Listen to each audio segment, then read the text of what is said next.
don't need the interference of federal law enforcement because we keep us safe. So how we are doing that is preparing our communities first with information. We want to know our rights, know our resources, and know our risks. And so together we have collaborated to pull together a training program, a community workshop, if you will, so that we can inform and educate people about their resources, their rights, and their risks. Secondly, we are pulling together people not only in the Black community, but also, as Chairman Mitz just mentioned, we know that at least 20% of the immigrants here in Chicago are people of color who hail from countries in Africa and in the West Indies. Those are our people as well. And so we have to come together and cooperate to bring resources. So secondly, we want people to know what their resources are. So if they find themselves interacting with law enforcement of any kind, they know what their rights are, first starting with the right to be able to ask the question, am I being detained? And if you are not being detained, you are free to walk away. Secondly, if you find yourselves interacting with law enforcement and you are being detained, you have the right to say that you will not consent to any searches. Now, this doesn't mean that there may not be misconduct or untoward behavior, because we know we have often been the subject of that type of behavior. But what we do know is if more of us know what our rights are and invoke those rights, then we can keep us safe. And so if you are one of those people that's listening and you have access to others like you who want this information, give us a call, and we are happy to conduct a Know Your Rights training and workshop in your communities, whether you are here in Chicago, Cook County, or outside of Cook County, anywhere within the sound of our voice. We are here to serve, to come together, and to be able to keep us safe.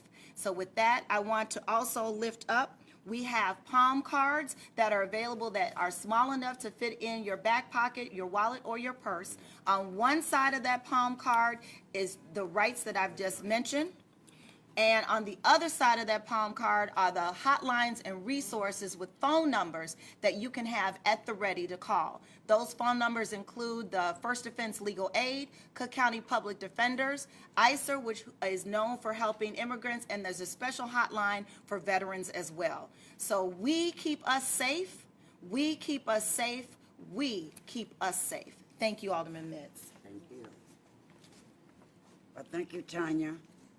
Some valuable information, because we know sometimes we are not always pleasant in talking to our officers, but there's a difference between the Chicago police officer and the National Guards. Just know that they don't have the same laws. We're dealing with federal.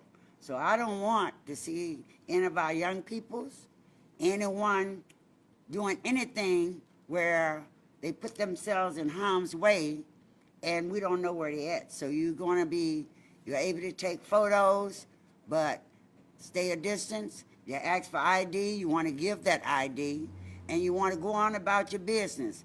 Tanya said you can walk away. I want to tell you, don't run away. Yes, ma'am. Make sure you don't do that. So we're going to have our congressman to come and share a few words with us as well. Thank you, Congress.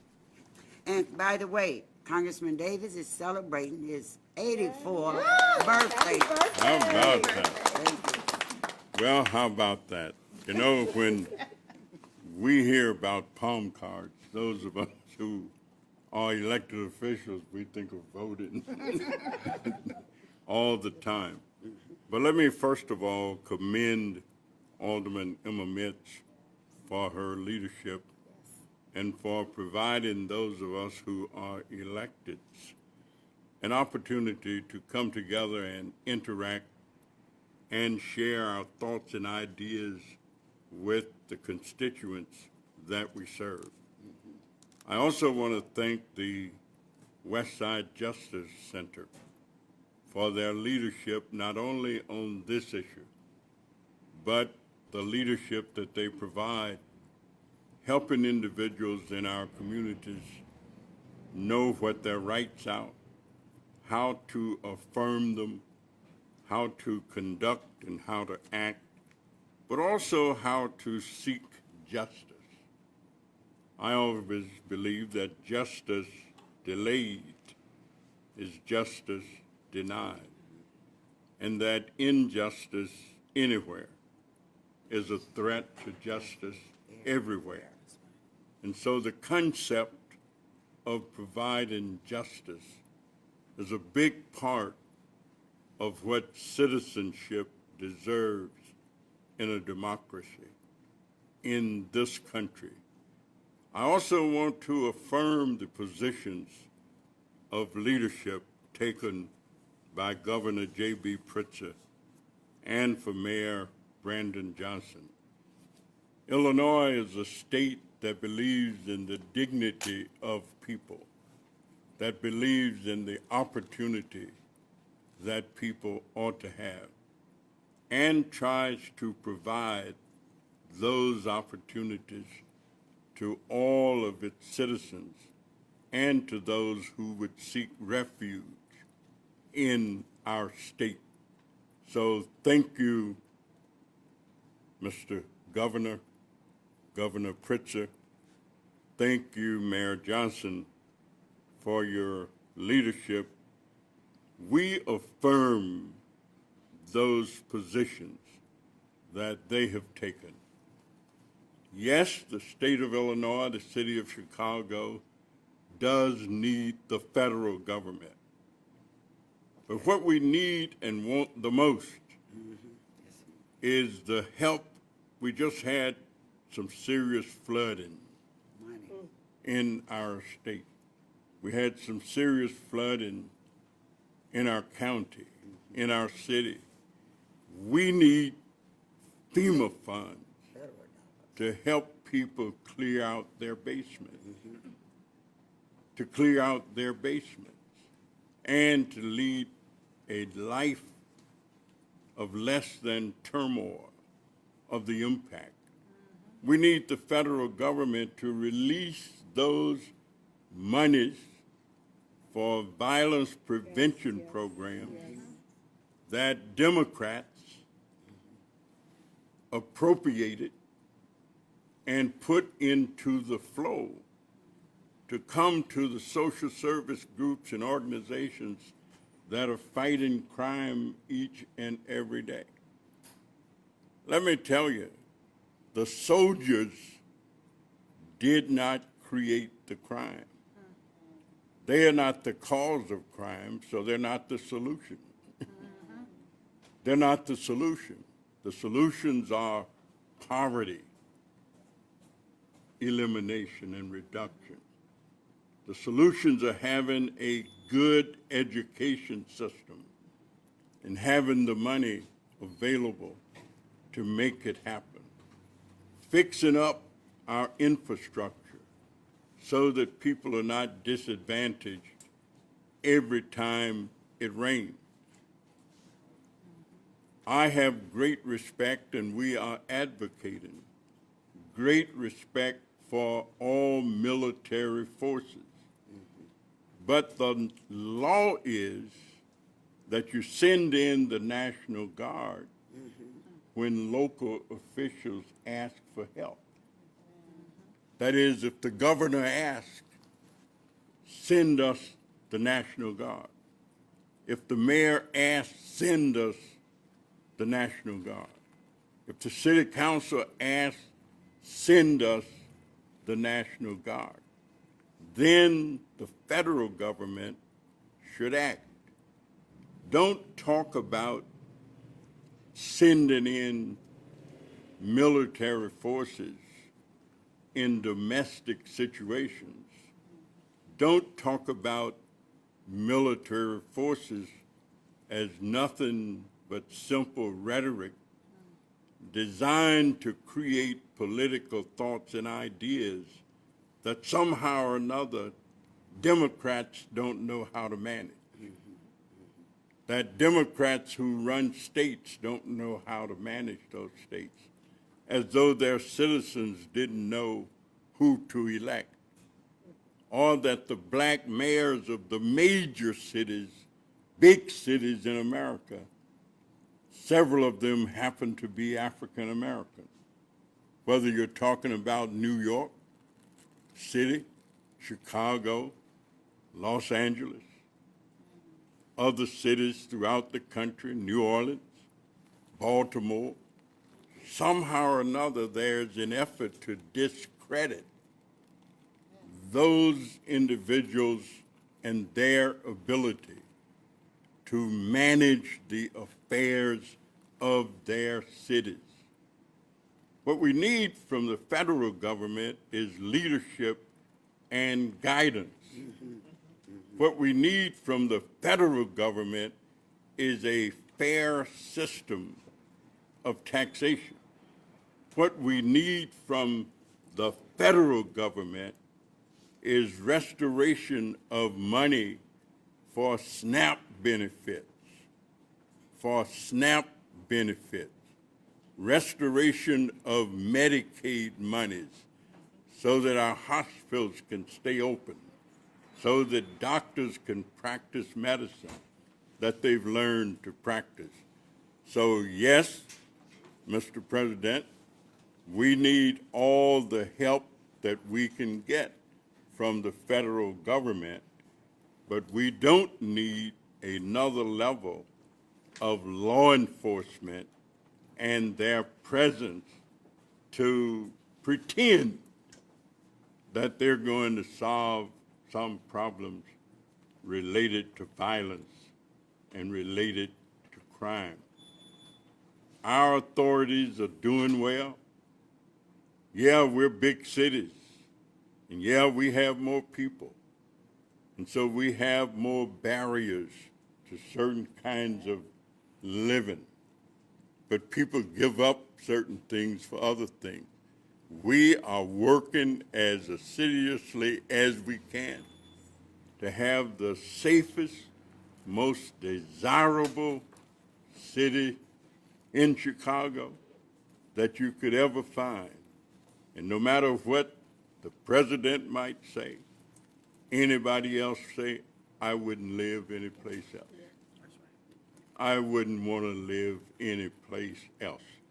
Let's understand, brothers and sisters, especially African Americans, that the immigration issues don't only relate to people from South and Central America, that they also relate to black people. People of color, but yeah, black people. 20% in this area. That's a lot of immigration. That's a lot of immigrants. Those are my brothers and sisters who came from African countries and who have come here. So don't be fooled and don't believe that you're just talking about somebody else. Yeah, us is in the group too. So thank you, Alderman Mitt. It's a pleasure. Thank you, Congressman. Congressman's on fire, because we're all in this together. And we need to know. I hear in the community we talk about it's the migrants, but it's not just the migrants. And we don't want to be in a war. The president is talking about changing to the defense to war now. Well, if I can remember when he was in office, in my community, we had more people were killed then than we have now.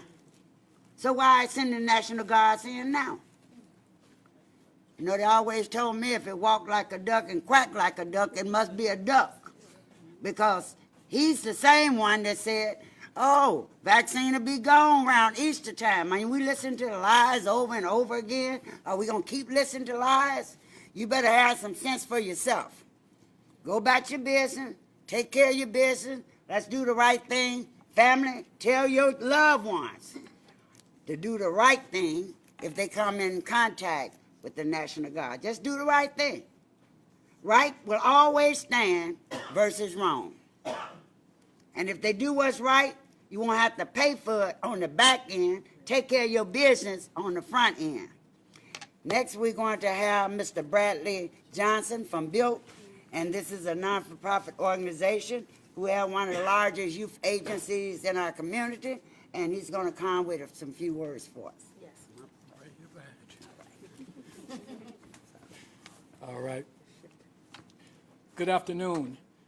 I stand before you today as a proud son of the West Side. I'm a father of 5. I'm the interim CEO of Build Chicago, a comprehensive youth agency here in the Austin neighborhood.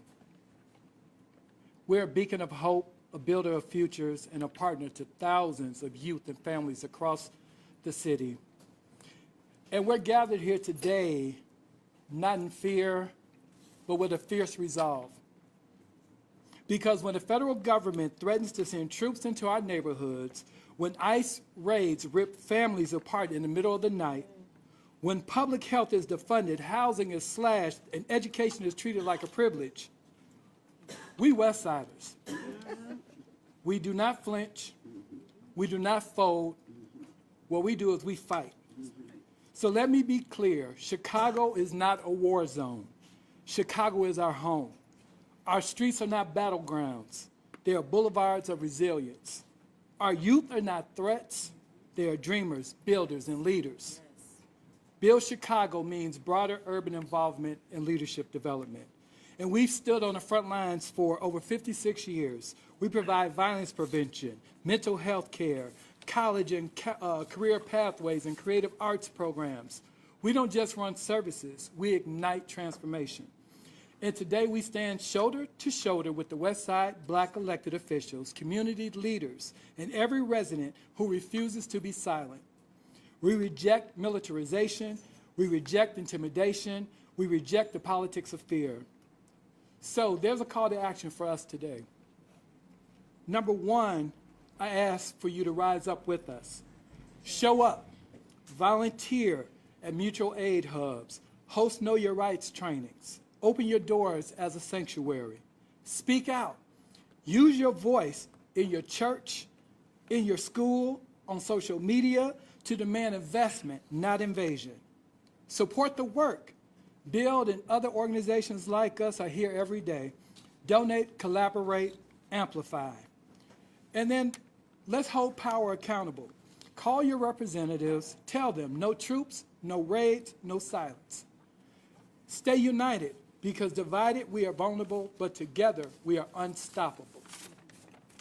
Lastly, and to our federal government, we say this: if you truly care about public safety, then invest in what keeps us safe. Restore funding for community violence intervention, the frontline workers who prevent conflict before it ever even happens. You hear so much about who got shot, but you don't hear about who wasn't. Yes. There are many, many thousands who never are in harm's way because of the work of CVI workers. Secondly, rebuild our public health infrastructure so families can access care, not crisis. Reinvest in education so every child has a chance to learn, grow, and lead. Expand affordable housing and mental health services because stability is safety. Protect immigrant families, not persecute them, because dignity is safety. Fund the social safety net, not the surveillance state, because community is safety. We don't need boots on the ground. We need books in our classrooms. Ooh. We need jobs with dignity. We need clinics, counselors, and clean air. We need hope. History will ask, who stood up when our communities were under attack? And what we will say is that we did. Thank you. All right.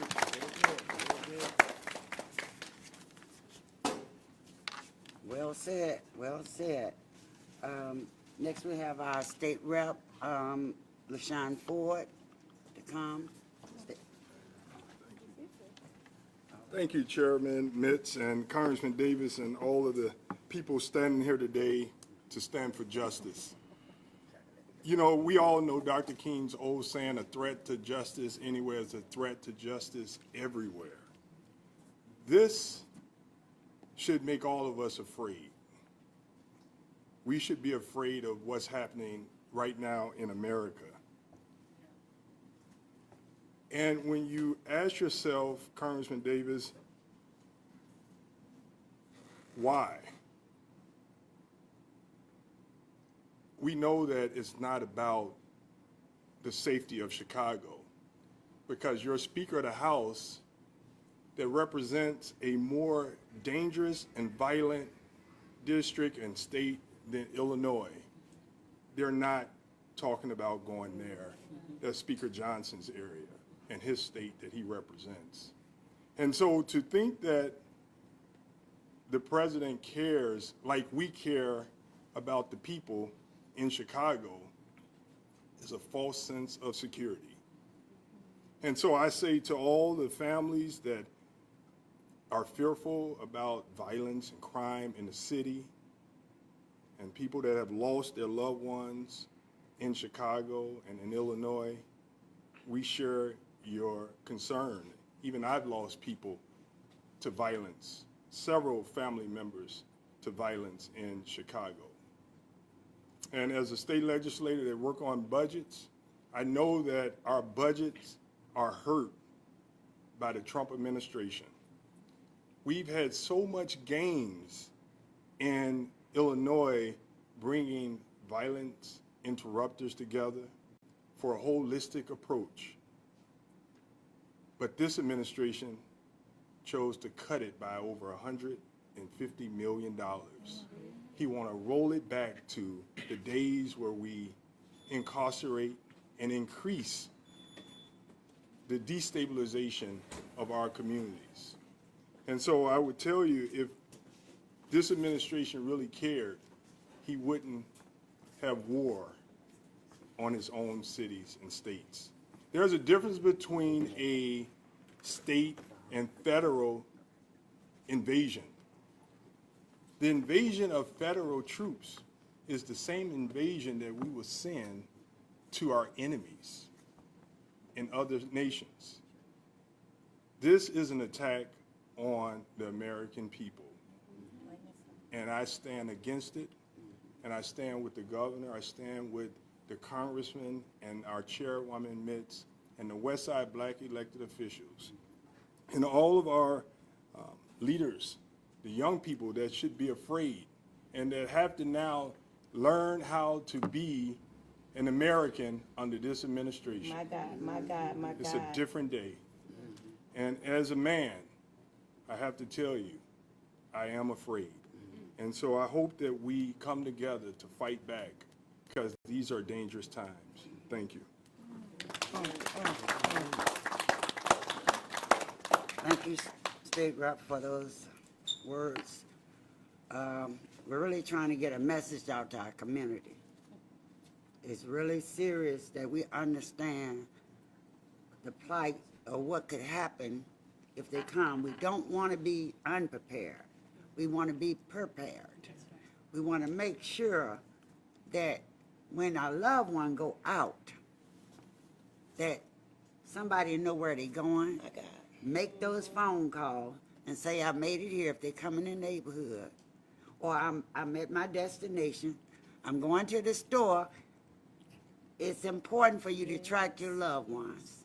If you haven't been doing it, now is the time to start doing it. And it's something that should have been done anyway. So we're going to stay on course. That's We right. don't need Trump to come in here telling us, and I call him Trump because that's what he is. It's not the president, because presidents don't act like that.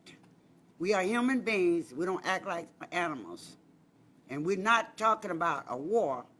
War is over in Iraq. The National Guard should be fighting over and helping the peoples in these countries that need help. Not here in Chicago just to make a statement. Using people's lives to make your statement. Chicago because you don't like what they say. Well, I tell you, we're human beings, Mr. Trump. Just like you. We may not have the money that you have, but we still care about our community, we care about our loved one, and we care about our city. So at this time, I'm going to ask Commissioner Tyra Stamps if she would come and address us in this issue. Absolutely, it's my honor. Thank you. Good afternoon. I'm Cook County Commissioner Tara Stamps of the 1st District, but before I received all of those lofty titles of an elected official, I was a simple person giving me guidance about something. And that was a woman, a black woman, and a black mother. And so more than wanting to speak to those entities that would dare to come into our communities, dare I say, invade our communities, attacking the lives of fellow Americans, dare I say, fellow Black Americans. I want to put a message out to the mothers, to the sisters, to the women who know heavy is the womb that bears Black children. I want to say this is the time that we continue to hold the line on democracy in this country as we have been doing since the slave ships docked. This is the time to call an order out of chaos. This is the time to be courageous. Be courageous means you doing it afraid. You doing it understanding that right now we cannot even afford to send our babies to school with peace. That we have to call on other mothers and other members of our community and be a walking resistance in our community. It means that we got to check on our neighbors. It means that we got to be responsible for our elders. It means that we got to do something we haven't done since the civil rights movement, and that means we got to be in community one with another, and we got to keep us safe because we are the only ones that keep us safe. So that means that if I have, you got. That'll mean if you need, I'm there. That none of us go alone, we go together because this moment calls for radical solidarity. So that means the only way forward for us is together. And right now, what you see is a unified front of Black West Side elected officials, and we are speaking to our constituents that we call neighbors to say, you are not alone. We have not abandoned you. We will not abandon this fight. We are 10 toes down with you to stand in the face of this threat to protect our community, because we are clear on one thing, that they are coming for our future. And so it is our responsibility and our obligation to meet them at that line. Because as Black women know, before I will be born a slave, I'll be buried in my grave and go home with my Lord and be free. So you cannot have our future. All right. All right. Amen. Amen. Just left church, didn't Couple of them. You know, we may be laughing and joking, but this is a serious matter, and everything that's been said is the truth and nothing but the truth. If we don't want to go back, we're going to have to start doing everything everyone said around the table to unite us. Yes, ma'am. There's no longer, I'm over here doing my thing, this one over there doing something else. We're going to have to bring this stuff together. No silos. Whether it be the nurses, the doctors, the lawyers, the children, the teachers, the parents, the ministers, everybody has to be accounted for right now. Let me tell you, the president wants to take you back. Not going back. And if you ain't going back, you better move forward and get with the program now. We got to wrap our arms around and protect each other. You remember when Trump was elected, there was a text message that went out to folks. And that text message said to Black folks that you are going back to the plantation. And that text message is something, I think one of my kids got it. I said, oh, y'all better watch out. You don't understand where we came from, but you need to know your history of where we came from and why we where we at now. Now, if you don't want to go back, you got to fight. There's no more, mama give me this and mama give it. Mama ain't going to have to give to you. And now what you going to do? You got to take it and make the use the best that you can do now. If you want a good education, you're going to have to go to school to get it. Nobody's going to give you anything. Stop thinking that everything is free, because it's not. When you work for it, and together, and support each other. We're so grateful for all of you. We have organization, community folks who have joined us. And I would like for, if they want, even got our CAPS elected official here with us. Elise Edwards. Is there any other organization? Treasurer, oh, okay, I know I got our treasurer, Melissa Irvin is here. Would you like to have a few, yes, please have a few Real words. briefly, because this is too important. Good Yes. afternoon, everyone. Good afternoon. Melissa Conyers, Irvin, Chicago City Treasurer. Thank you all for coming. This is so important to the West Side Black Elected Officials Group. Thank you so much to our chairperson, Emma Mitz, of course, our Congressman Danny Davis, and all of the elected officials that are a part of this group. It is a busy Sunday. There is a lot going on, but we took the time today because we, as the West Side Black elected officials, we work hard together to uplift our community, to fight for our community, and we want our community to be reminded, because we show them every day that we are here for them. We want them to be reminded that we are here for you, that please don't believe the hype of everything that you're listening to. We are here to protect you. It is a sad day in this country when our president is attacking a city within the United States of America. It is a sad day, but please know that we are encouraged because we do have one another. We're here for one another, and we say to the president, you can have a lot of folks to get through to get to our community, because we are standing here in unity, unified we should not even have to say this to the president of the United States, but we say to him that we stand strong together. We will not be bullied.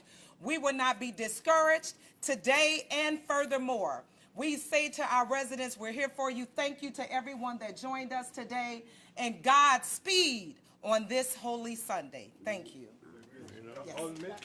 One youth wanted to say something. All right, we have a youth, Let's take questions. and State Rep Camille Lilly. Didn't I see her come in? Yep. Okay.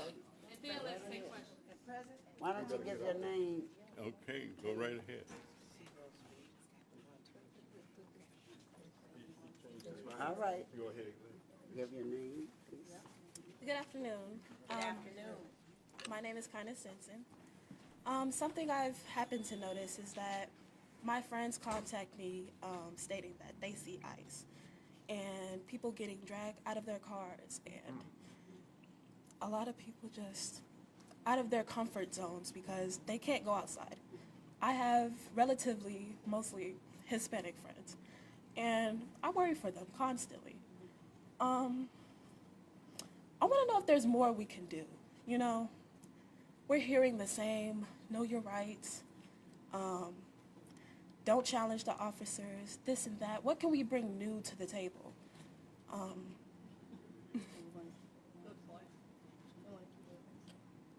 I just want to keep everybody safe. I want everybody to stand their grounds and speak up for yourself. I am youth, but my voice is very loud. Yes. So understand. Thank Very you. good. Thank Right you. on. Thank you. Thank you. Yes, it is.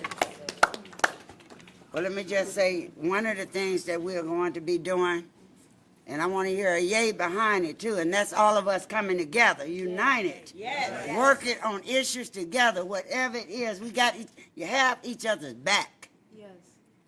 That's something that have not been done, and that's something that we need to do. Take care of each other. And you can't do that if you're not checking on each other or speaking to each other. So that must change. You have a voice, and it's supposed to be heard. Use it, and not for using it in profanity way. Use it in a positive way, because words mean something. I'm going to ask our State Rep Camille Lilly if she would have a few words. Thank you, Chairman Mitz, Alderman Mitz. It's always good to stand next to Congressman Davis, who's been leading us to a better America. Better America. Unfortunately, we have to come to the microphones on today to state to the people in Washington that the things that we need, we are not receiving. The things that we don't need, We already see that. Got plenty of it. it's before us to tell you we need more investment in our communities. Absolutely. We don't need the National Guards. Not at all. We have each other. Right. We're standing here again 100 years later, fighting for freedom and our voices to be heard. Today, we stand with all persons who are in fear of their rights and their freedoms. We stand together because, yes, we are better together. So the people in Washington, I hope you're hearing, I hope you're listening to what we are saying. It is important that you understand we don't need the National Guards. What we need is investments in our community so our people can have their rights in front of them, have the quality of life that all people deserve. We need investments that change all of those issues that are in our communities. No one should fear being in America, not one person. And now they're fearing a decision of National Guards coming to our neighborhoods, un-Americans, coming to our neighborhoods, to the corners, addressing and fearing our homeless population, people who are reentry, persons who are dealing with substance abuse, our youth, persons under 18, as the young lady has mentioned. That is what is now in front of us, the fear of their rights and addressing their concerns. Again, we stand before you and tell you we need investment in our communities. We need our health care. We need our education funding. We need our public safety funding. But we need it for what we're already doing. Here in Chicago, our numbers are trending in the right direction. Yes, yes, yes. People are getting it. People are understanding we have to feel safe in our community. Violence is something we're dealing with, which is a public health issue, which is a public health crisis. And we have invested in those issues in the state of Illinois already. We just need more help. So I'm going to pause here to let everyone know I stand with you. I stand with you proudly to say we don't need the National Guards. Thank you. Questions? Are there any questions? Yeah, Violet Miller, Sun Times. I just wanted to ask, to the young folks' point, is there anything more the city or state is doing, I guess the county as well, at any level of these governments beyond the, work that was laid out in the mayor's executive order last Saturday? So for the young people, for young people, I'm Dr. Orr. I'm with Westside Rising. A lot of our members are here today. We Care Too, the Harding Block Club, Build, Tara Stamps. All of these people, they support our efforts. With the young people, we've been educating them about Know Your Rights, because unfortunately, in our communities, a lot of us are not as versed on the legalities that are used against us, that our Constitution provides for all of us. So we've been going through Know Your Rights training sessions, looking at Mayor Brandon Johnson's executive order, which states that he would not allow CPD to cooperate or even influx into the federal government stuff. So we are continuing to educate them, because what we don't talk about is young people not understanding their constitutional rights, their civil rights. We don't talk about young people being transient in our communities, unhoused, having instability in their housing and education inside of their homes. So why would we allow this type of investment in troops, in federal troops here, instead of investing in our young people understanding civics, understanding their rights, how to exercise their rights, how to utilize their resources, how to be independent? Those resources that are being put on the troops should absolutely go into the community. So that's what we're working with the youth about. They've expressed a lot of uncertainty. A lot of them are in school, going back and forth to schools. How are they getting this information? So that's something that we're working with young people on, and this Commissioner Stamps can speak more about it.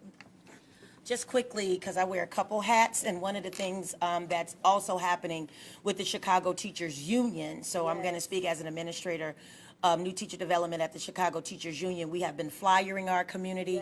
We have been working with our young people, and we've been working with entire families, because it's not just the mother or the child, it's the entire family has to be educated and insulated and supported.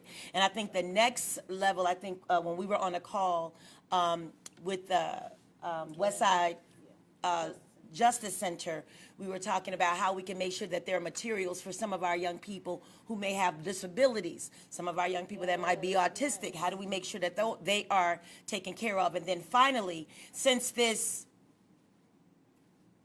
president wants to attack the very most vulnerable of us, which are our homeless population and our young people, the question is now put before us: what can we do to create facilities and spaces to make sure that our people are not left vulnerable to the bullying of an American city, a great American city that sends millions and millions of dollars to the state and the federal government, the city of Chicago and the county of Cook does.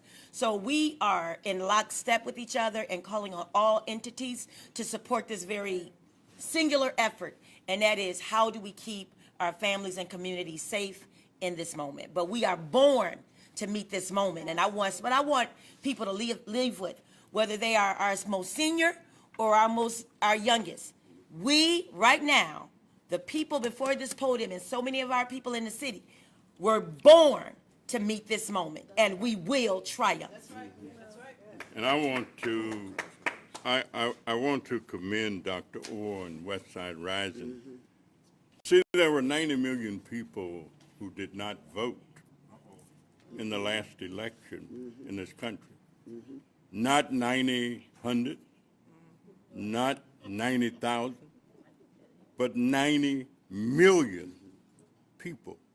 Many of those were young people. If there was not the intent for young people to be engaged and involved, they would not be allowed to vote when they get 18. I mean, there was a reason that decisions were made to make sure that they had the right to vote.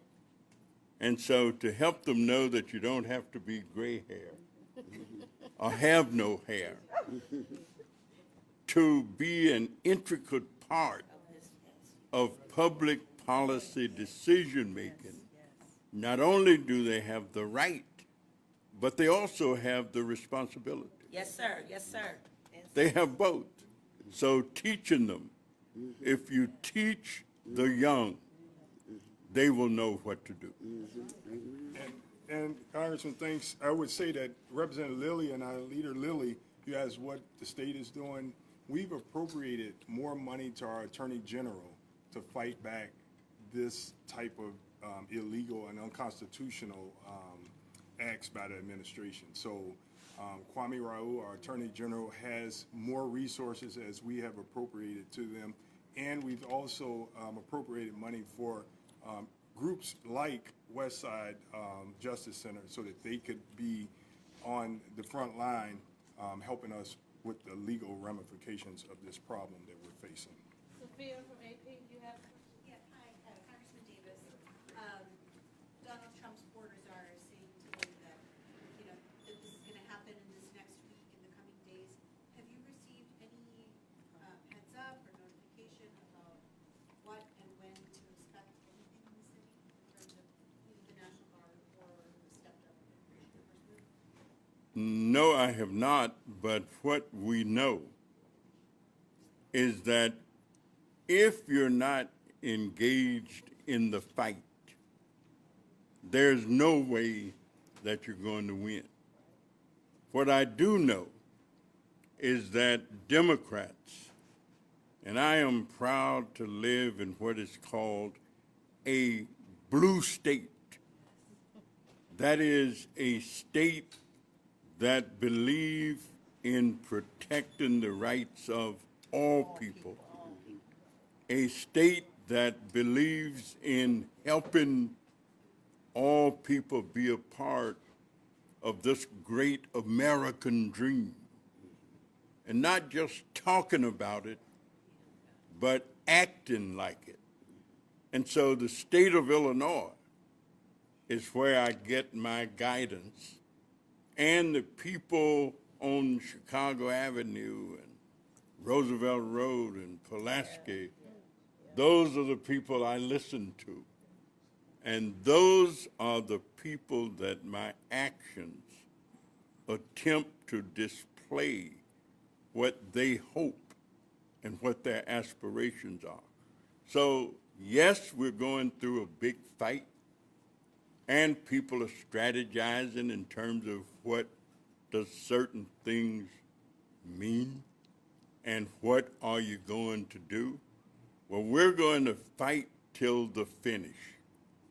There is no way we will stand by or sit by and let the rights that we've struggled for all of our lives, all the time that we have existed in this country, to get rolled back under the pretense of wanting to help us be safe.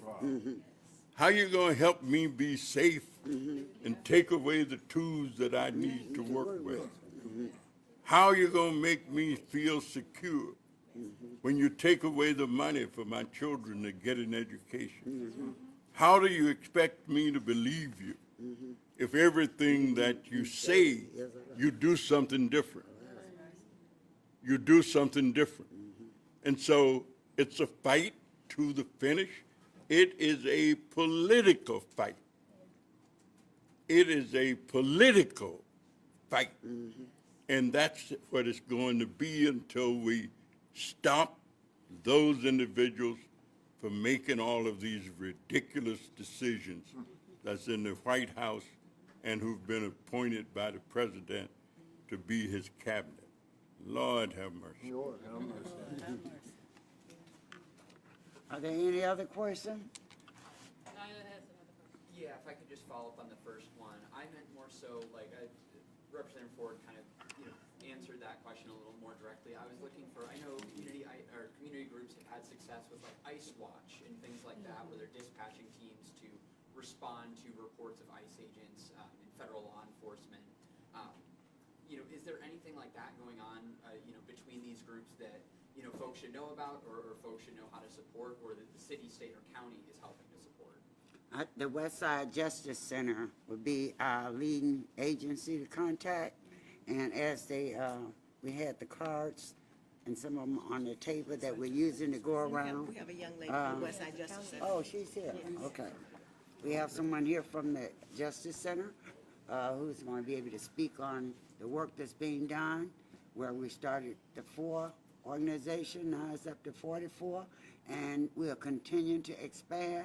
We're doing, thanks to the president for letting us know he was coming. He might have made a mistake because they always told me, don't let the right hand know what the left one doing. So you don't let us know that you're coming, and now we're going to be prepared for you when you get here. It ain't going to be as easy as you think.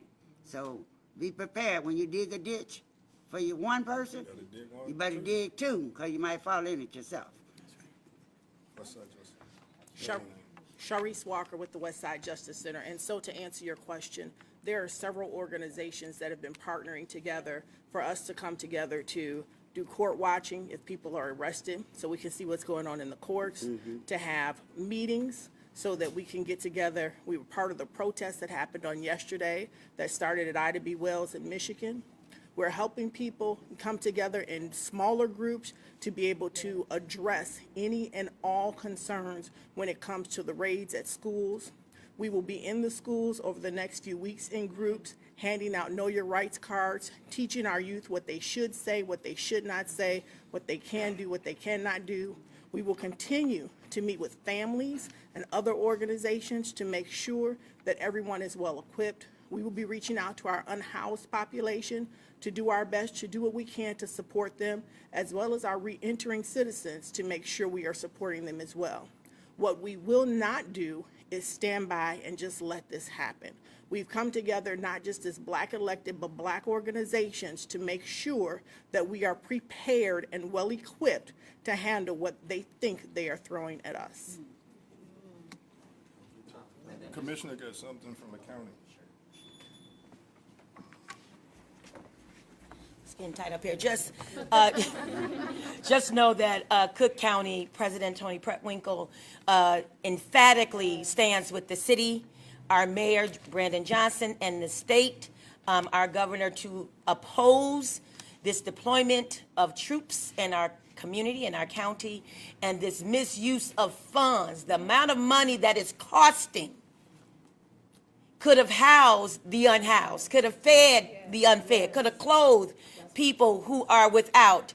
And so just the idea of how this administration and these yet to be United States of America are choosing to use the resources is an abomination. But we in Cook County government stand in support of this deployment in our community. And then just one quick follow-up. What would you folks have to say about the fact that Chicago has gained a reputation with immigration enforcement for being difficult because so many people know their rights already? We will say knowledge is power. That's what we would say. And that is why they want to dumb down the electorate. That is why they want to take money out of education.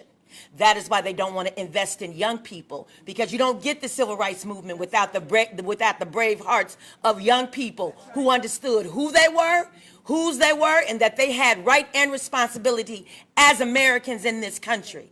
And so how do you gain traction on the foolishness that we are standing in the middle of? Don't educate your people. And so that is why know your rights is critical in this moment. And because this is a constitutional fight right now. And if not just Black Americans, if all Americans do not get on the same page about what is happening in this country, right now it will be at your doorstep next. You're very welcome. All right, thank you all very much. Can we get one group picture before we dismiss? Yes. Thank you. And while we're getting it, let's just know that President Trump is a droid at creating diversion. Mary? A couple weeks ago, we were talking about the Epstein problem. Now we get a distraction in terms of a crisis, in terms of the troops coming. 2 weeks ago, we were talking about the redistricting plan to allow Republicans to control the House.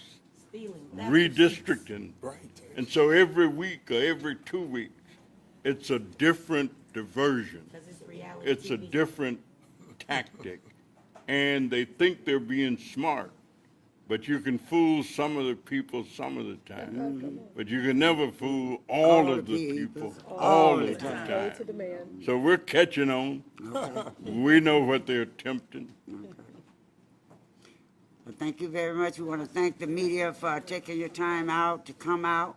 All of this has been real rapid because things are moving fast, and we felt that we need to share this information with our public. So thank you all for taking time out to be here. Thanks, everyone. We shall overcome. We shall overcome, and we're not going back. All right. This is my, They took it out. They took it. I'll take it. I have to run a couple errands and then I'm heading over. Okay. They've called me so many times for stuff.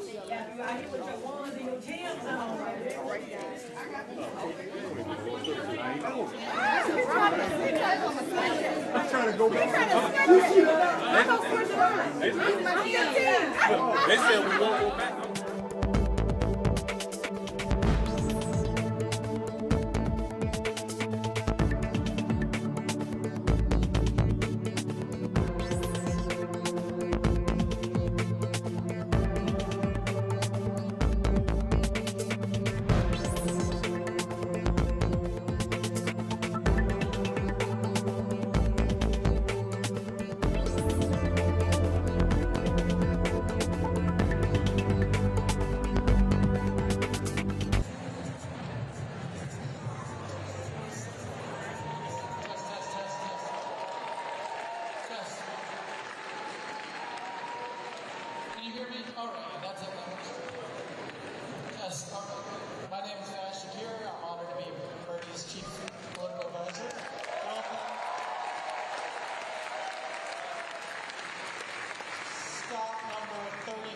State number 21 of the Fight Oligarchy Tour, bringing Purdy back home to Brooklyn College.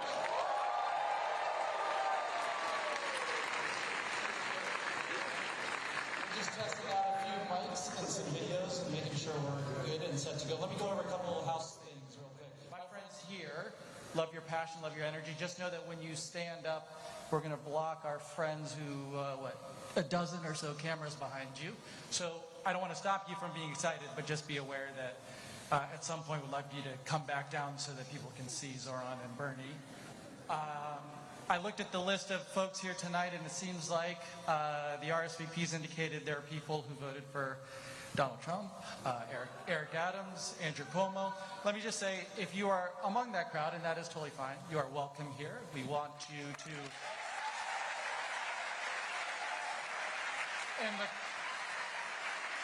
And the crowd affirms what I was going to say is that we all welcome you here and there's going to be a Q&A portion to this conversation. And I think, we'll see how it goes, but the Senator and Zohran will be up here. And we'll have a couple mic runners, so the best way to indicate you want to ask a question, just raise your hand, try to get their attention, and then we'll track them. Then at that point, if you could stand, and then we'll get a mic to you. Please don't start talking until the mic arrives so that we can make sure we capture your audio. Other than that, thank you for joining our nice dinner party without a dinner tonight. Actually, before I leave the stage, because it sounds like everything's good, if you want to just introduce yourself to your friends around you. Usually people go left and right, but one thing that people don't do is in front and behind. Maybe turn around, first name introduction, and in front. Enjoy, everybody.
Good evening, everyone, and welcome to Brooklyn College. First, hi, Mom and Dad. Okay. My name is Luis Lucero Takuri, and I'm honored to stand here before you, not only as a graduate student in school counseling, but also as someone whose life has been profoundly shaped by the transformative power of education.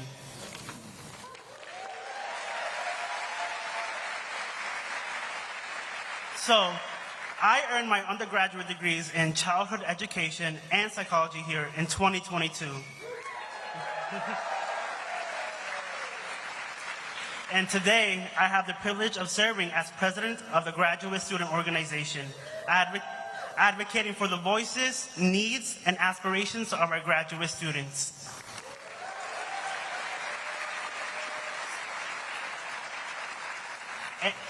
And I've been here for 8 years, so Brooklyn College is more than a school. It's a community. And on top of that, it's a global community. While I am a proud Brooklyn native, born and raised here, our campus brings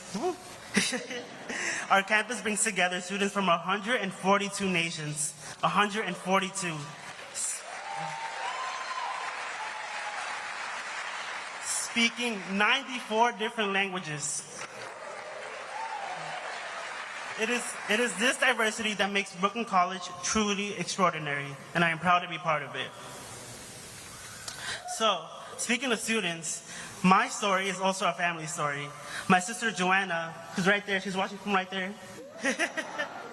She also graduated from Brooklyn College in 2021 with a degree in early childhood education. Together, we've come to see ourselves as part of a larger family of educators and learners. A reminder that education doesn't just open doors, it transforms lives, families, and futures.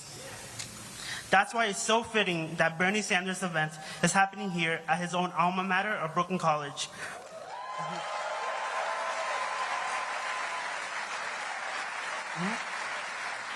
Recognized by Forbes as the #1 college in the nation for student return on investment. You heard that right, #1 college. Round of applause for that. That distinction reflects the real opportunities this college provides for students from every background to pursue their dreams. Tonight, we are privileged to welcome 2 leaders who embody these same values of service, dedication, and community. Senator Bernie Sanders,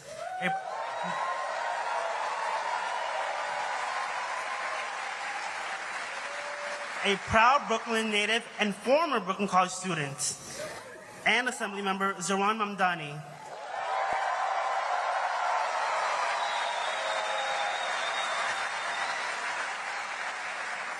A dynamic voice in New York State Assembly. Now, the moment you've all been waiting for, I know. Now, please welcome to the stage New York Assemblymember Zohran Mamdani and Senator Bernie Sanders.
Thank you.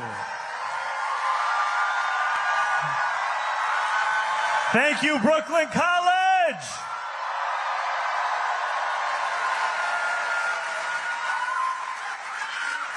What an honor. What an honor it is to be here with you today. Can we hear a round of applause for Luis?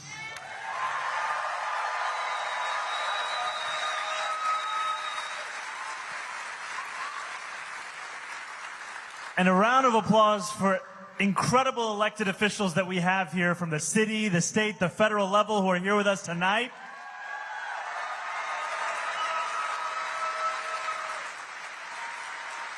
And for Brooklyn College,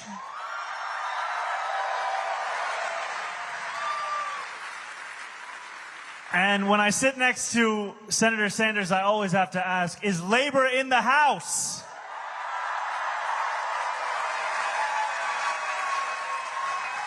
Is PSC CUNY in the house?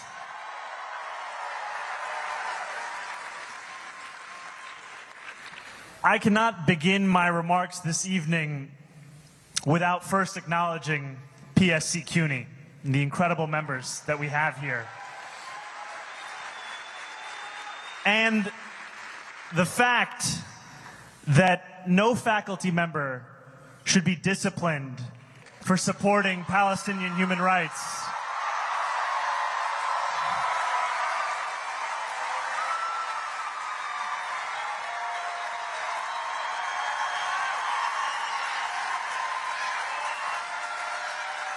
And I want to thank PSC CUNY for standing alongside their rank and file.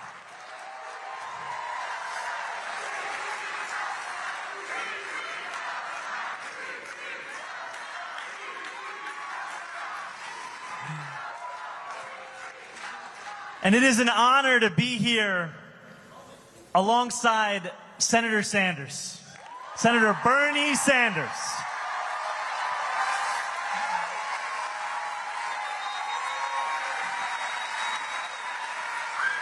And I just want to share what Bernie has meant to me.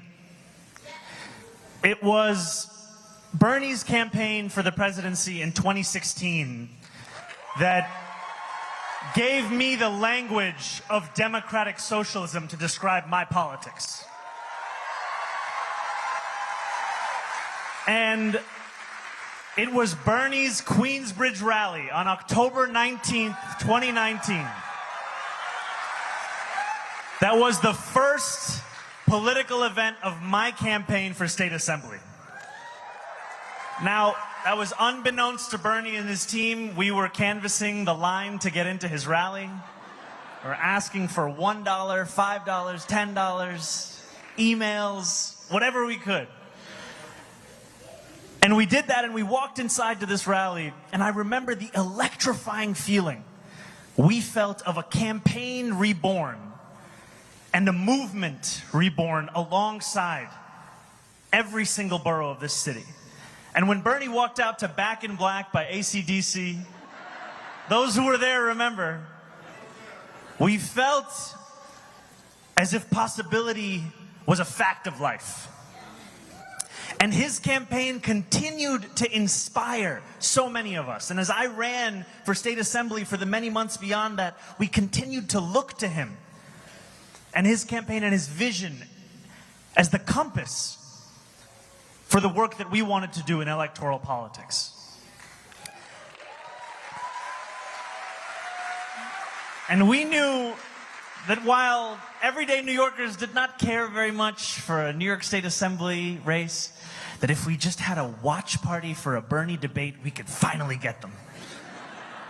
We could just get them if we said it was about Bernie. And I share this because I know that for so many here, it is a similar story. It is a similar story of seeing yourself in a movement, in a campaign, in a politics that you were told for so long was impossible to find.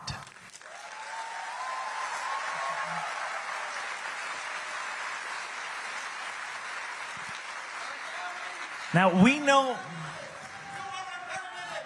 brother, I'm here with another democratic socialist.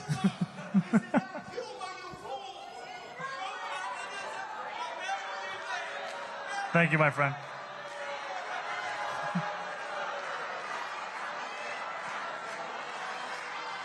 You know that something has changed when it's not enough to call us democratic socialists anymore. Because he knows what we know, which is that the fight for each and every person to live a dignified life is a fight that is very popular across this country.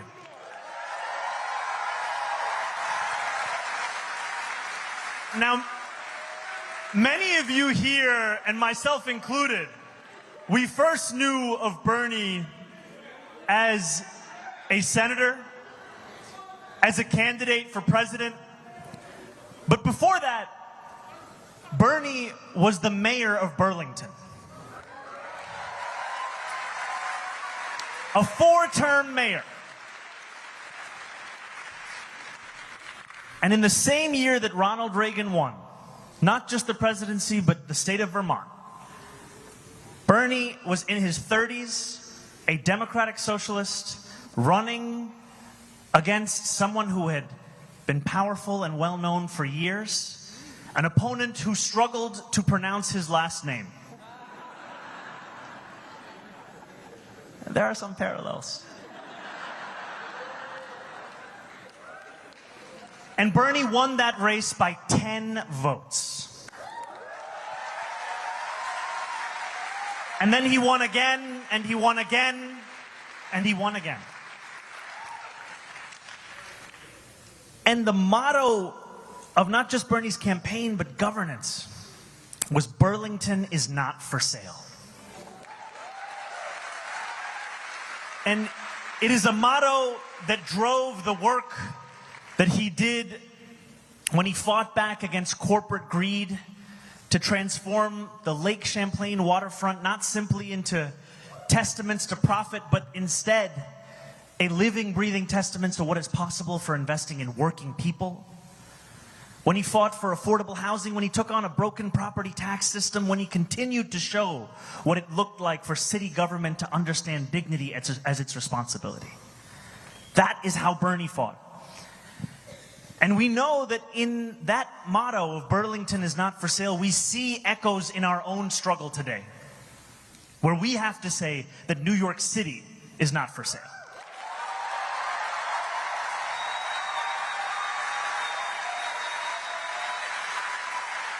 New York City is not for sale to Donald Trump's billionaire donors. It is not for sale to corporations like DoorDash. It is not for sale to corrupt politicians like Andrew Cuomo.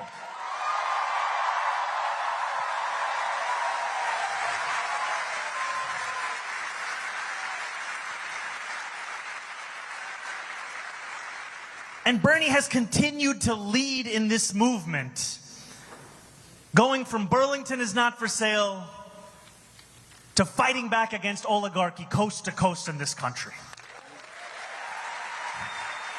And that fight, not just against oligarchy, but for democracy, is a fight that has energized tens of thousands of Americans across this country. It has shown once again that politics is something that can be powered by ordinary people, with not just a rejection of authoritarianism, but a belief in what is possible as well.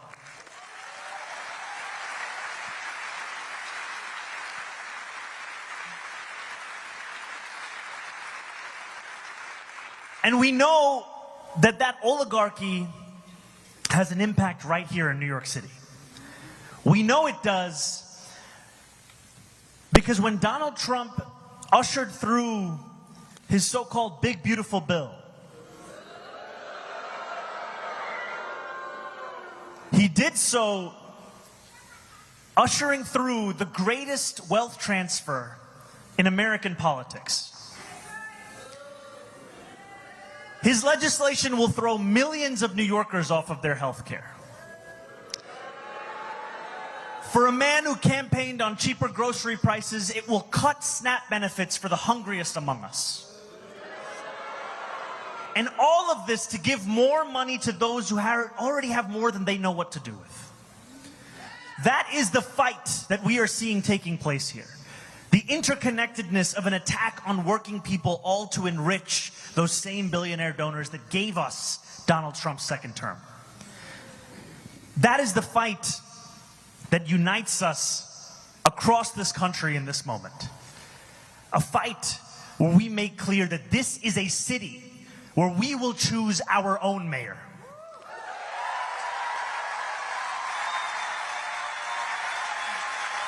It's not going to be Donald Trump. It's not going to be Bill Ackman. It's not going to be DoorDash. We will choose our mayor.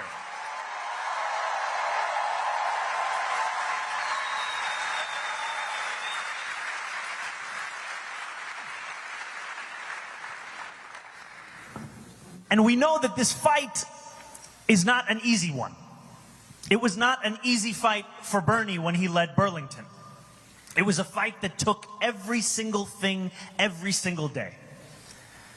But are you committed to continue this fight? I need to know, are you committed to continue this fight?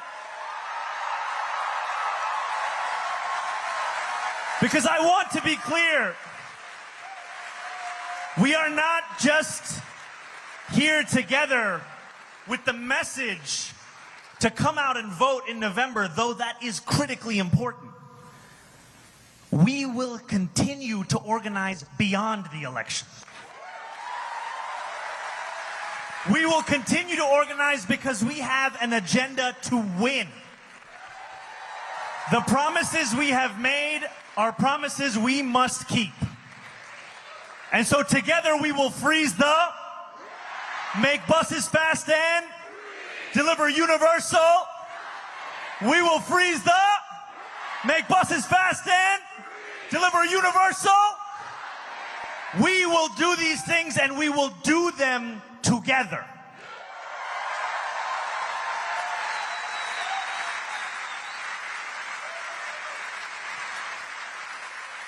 If anyone tells you that after you cast your vote, you have done your job, tell them it is just the beginning.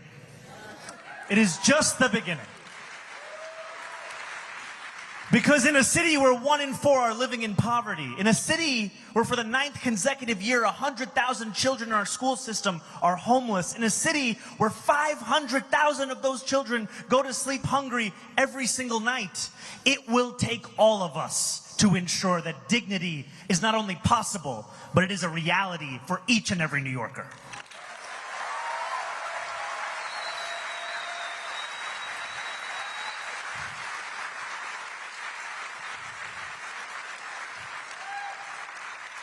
And one of the many things that we love about Bernie is you could go to any year that he has been in politics and you will find him saying the same thing. The same thing. No matter if the photo is in black and white or it's in color, you know it's about income inequality, it's about justice, it's about dignity.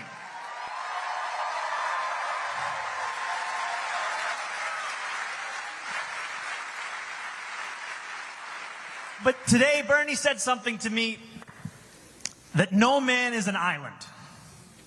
We are all in this struggle because someone brought it to us. And as we remember that, we must know that now it is also our turn to not only join this struggle, but to lead this struggle.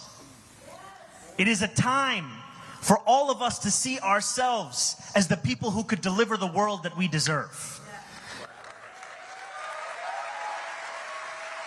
And in this moment, we must make clear, this is an intergenerational struggle. This is a struggle, not just for some, not just for the young, not just for the few, not just for those in the beginning of their lives and their careers. This is a struggle for everyone.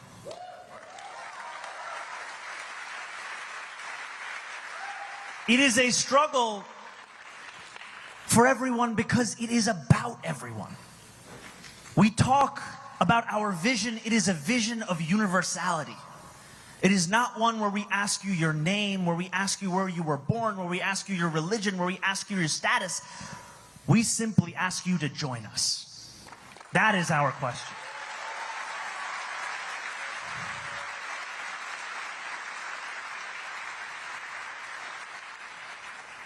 And so it is an honor to be here alongside an icon of our struggle.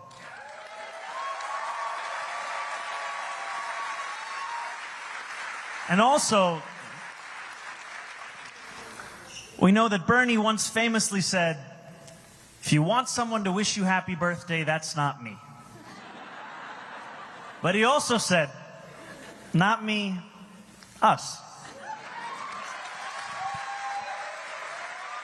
And on Monday, it will be Senator Sanders' birthday, and I ask you to join me. Happy birthday to you. Happy birthday to you. I need your help with my voice. Happy birthday, Bernie Sanders. Happy birthday.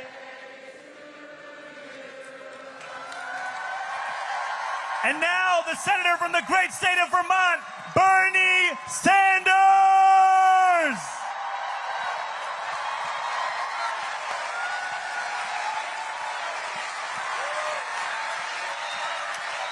Thank you.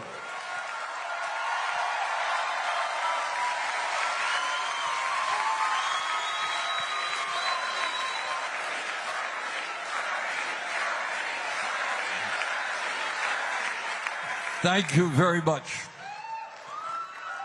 And it is an honor and privilege to be with you this evening and to congratulate the next mayor of the city of New York,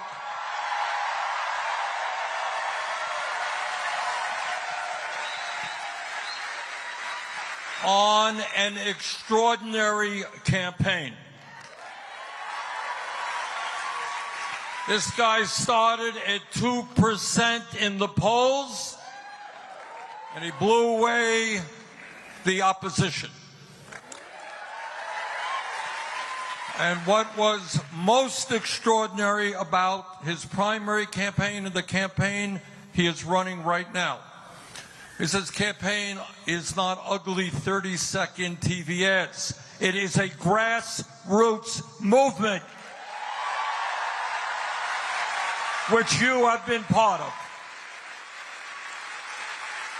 I don't know, Zohran, if it's a world record or not, but having 50,000 volunteers in a mayor's election, pretty good to me.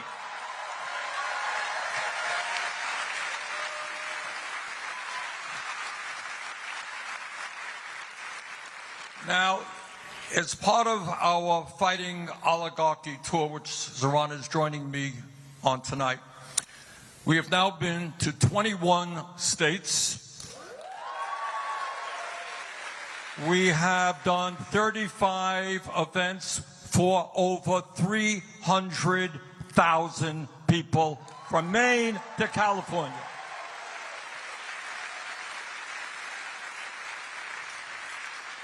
And what I can tell you without any fear of hesitation is the American people in red states and in blue states do not want to live in an oligarchic society.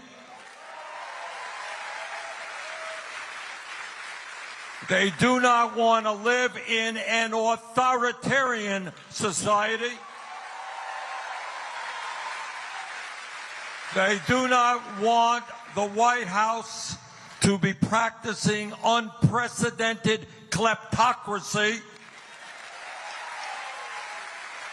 And they sure as hell do not want to see a continuation of the oligarchs' war against the working class of this country.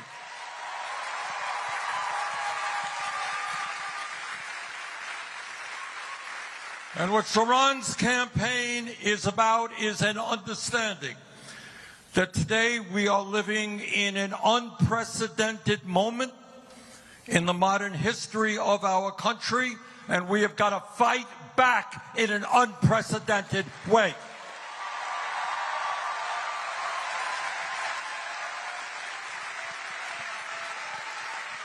So let me say a few words. Let me just say a few words about what's going on in this country. thoughts I think you're not going to see in corporate media, you're not going to hear in the halls of Congress.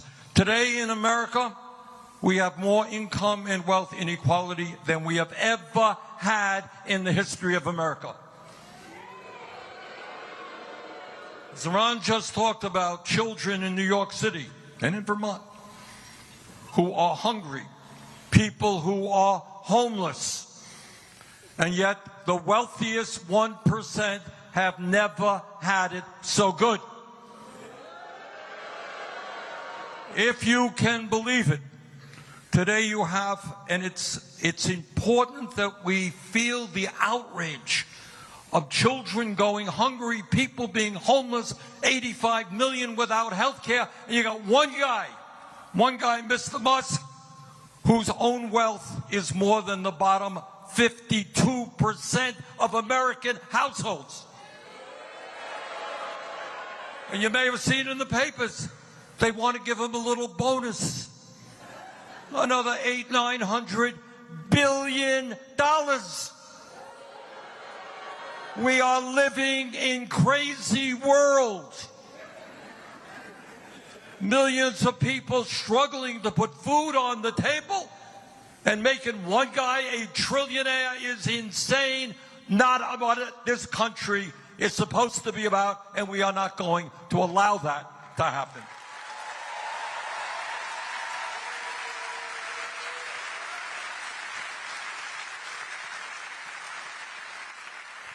But it's not only income and wealth inequality.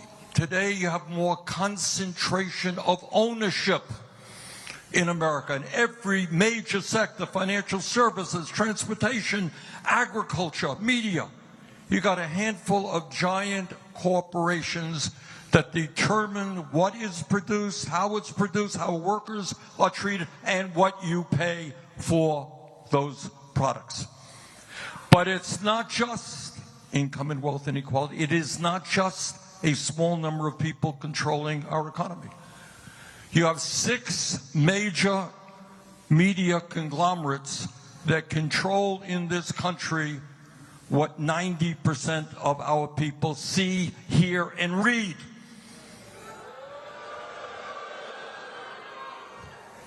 It is not an accident, brothers and sisters, that Mr. Musk owns Twitter.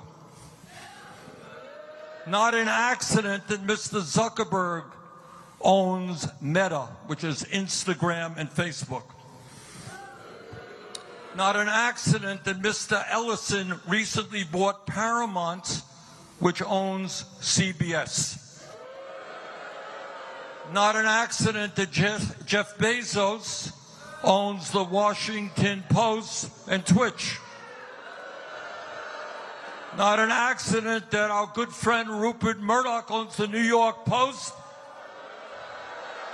Wall Street Journal, and right-wing publications all over the world. Bottom line, never before in American and, in fact, world history have so few people had so much wealth and economic power. And with this development of AI, which is a whole world unto itself, they're going to have, unless we stop them, more concentration of ownership and more power. But it's not just the economy that these guys control.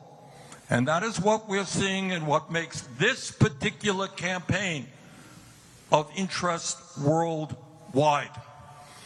These guys control, especially since the disastrous Citizens United Supreme Court decision, we have a situation where it is perfectly legal for billionaires to set up super PACs and spend hundreds and hundreds of millions of dollars supporting candidates who will protect the interests of the rich and defeating candidates who are trying to represent working families. So in other words, what you are seeing now is an oligarchy with enormous economic power and enormous political power in both political parties.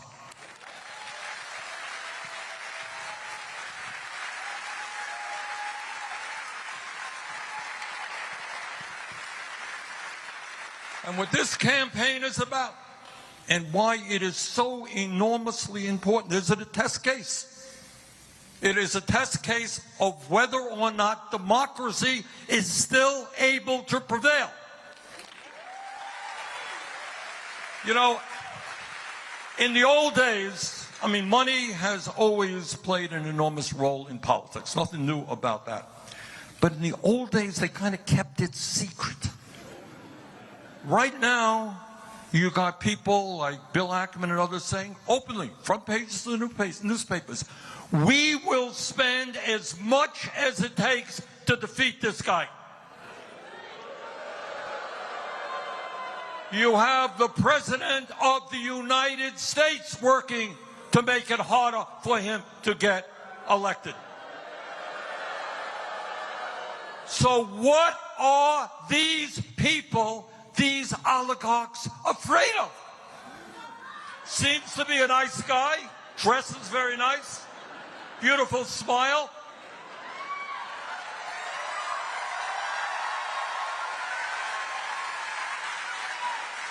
Unlike me, he's a pleasant guy. What the hell are they afraid of? And what they are afraid of, brothers and sisters, is not only the question of bringing justice to New York City. You know what they're afraid of? They're afraid of Mr. Mamdani becoming an example to what can happen all over this country.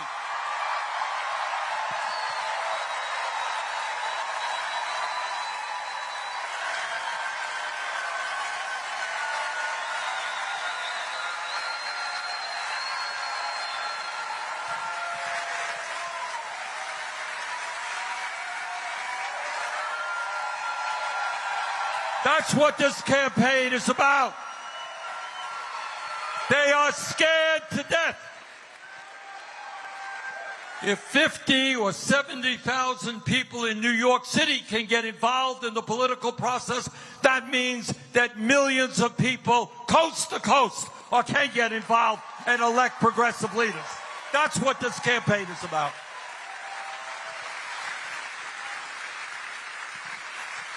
And you know what else they're afraid? They have, because they control media, and political life, and economic life, they control in many ways the culture of America. And this is what the culture today is about. It's about walking the streets of America and finding people sleeping out on the street.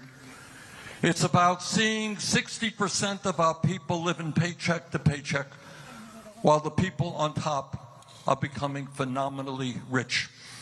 And what the culture says basically is, you are powerless. There is nothing you can do about it, because the oligarchs own it all. They have unbelievable wealth. They have power. They own the media. They own the political system. You are powerless. And what we are here tonight to say is, to hell with you. We're going to take you on. We're going to defeat you.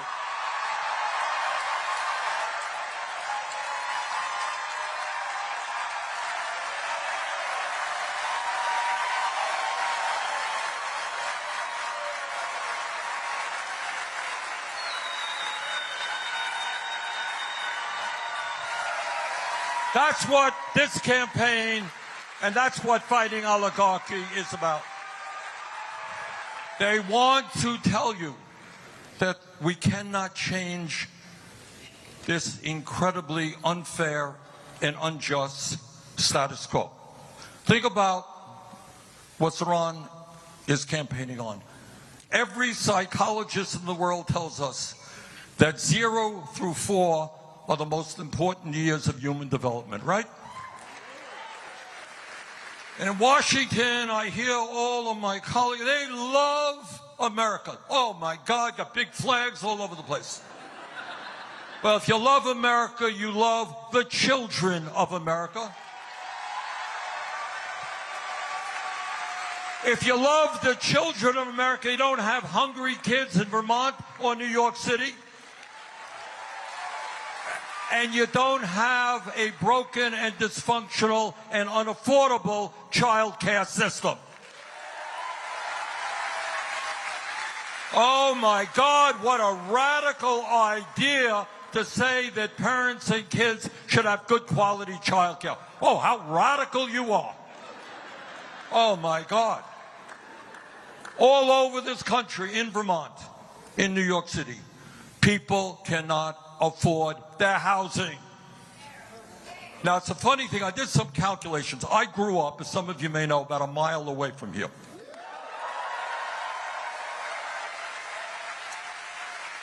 And I grew up in a family that did not have a lot of money, and we lived in a rent-controlled apartment. So my dad never made any money, but we were able to live with an element of security. And I did some calculations based on my dad's income.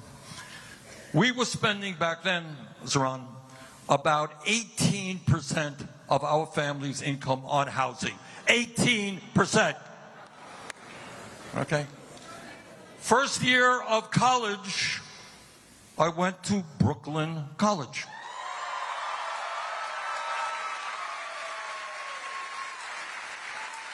If my memory is correct, and my brother graduated from Brooklyn College before me.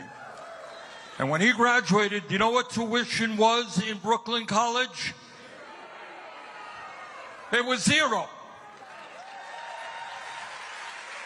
It was zero in state colleges in Vermont. It was zero at the University of California. It was zero in many great public colleges and universities. What a radical idea. You want to make college affordable. Unheard of. We only had it 70 years ago.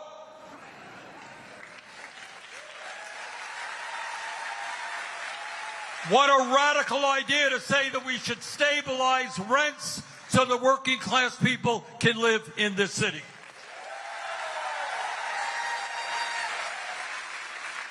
What a radical idea to say that working class families should be able to go into a grocery store in an area where there are food deserts and be able to afford decent quality food for their children. Oh, man. What a radical guy he is. What's the point? The point is you've been sold a bill of goods. You have been told that this is the best America can be. You've been told that it's okay for a few to have unbelievable wealth while 60% struggle to put food on the table and pay their rent. You've been told that it's okay that we got kids all over this country who give up the dream of a higher education because they can't afford it and don't want to go deeply into debt. You've been told that it is okay for working class parents to have to spend 30–40% of their limited incomes on child care. That's what you've been told. Well, what Zohran is telling you and what I am telling you tonight, that is a crock of dash.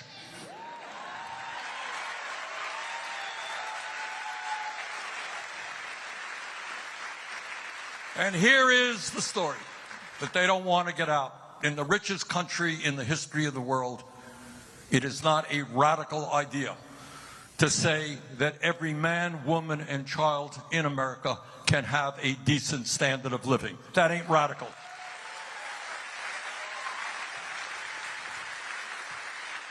It's not radical to say that we can have a vibrant democracy by getting rid of Citizens United and moving to public funding of elections. It's not radical to say that the billionaire class has got to start paying their fair share of taxes.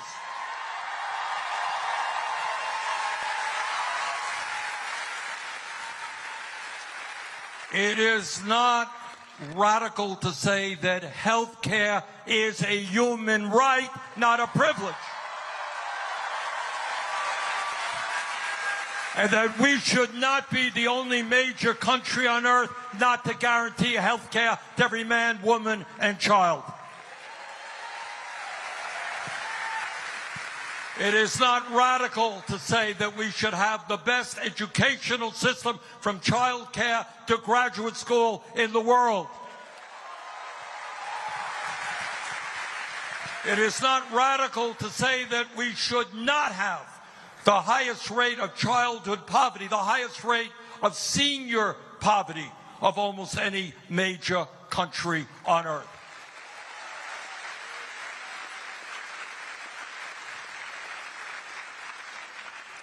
And by the way, it is not radical to say that we should have a foreign policy based on humanity and based on justice.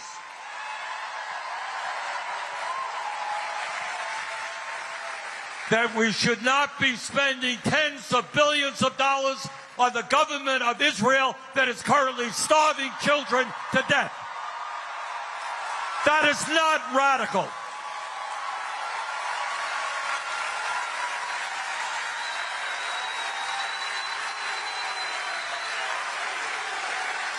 That is what the American people want. So, brothers and sisters, what this struggle is about, and let me not kid you, it's going to be tough. It is going to be tough because these guys, these oligarchs, they are very religious people. Their religion is greed.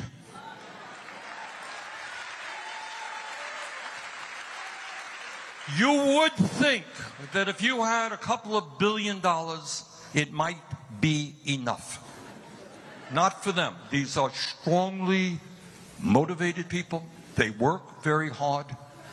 They want more and more and more, and they don't care whom they destroy in the process.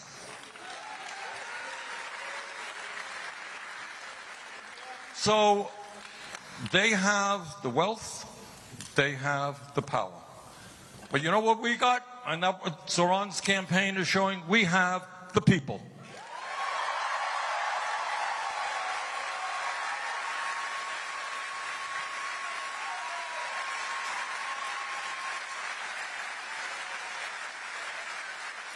And the whole world, after Zohran is elected, the whole world, all the oligarchs are going to come down hard on him. Believe me, they will. Media will come down hard on him.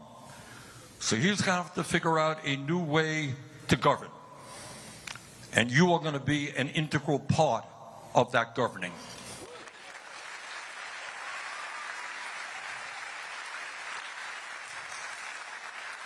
So brothers and sisters, I want to thank all of you for coming out in this difficult moment in American history. And I want to remind you what you already know. What's going on here in New York City in this campaign is being watched all over America, all over the world.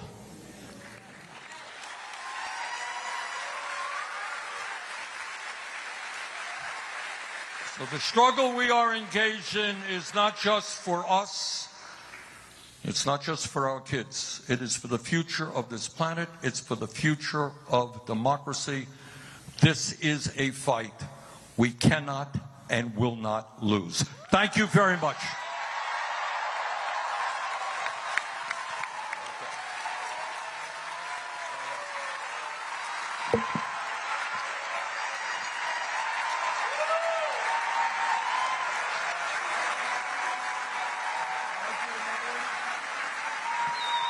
Okay. Okay, we have, Faz, raise your hand. Socrates, where are you? Jeremy, okay. We have a couple of mics going out there. We have time for a few questions. Make your question short and direct it to either Zohran or myself. Okay, I see you. Yes, right up here, ma'am. Yeah, stand up, wait for the mic. Be loud. Hi, I'm a teacher. My name's Heather, and this is my 23rd year teaching. I moved here in 2016, so I'm part of Tier 6. So I was just wondering what your plan was to help Tier 6 people, you know, get better retirement.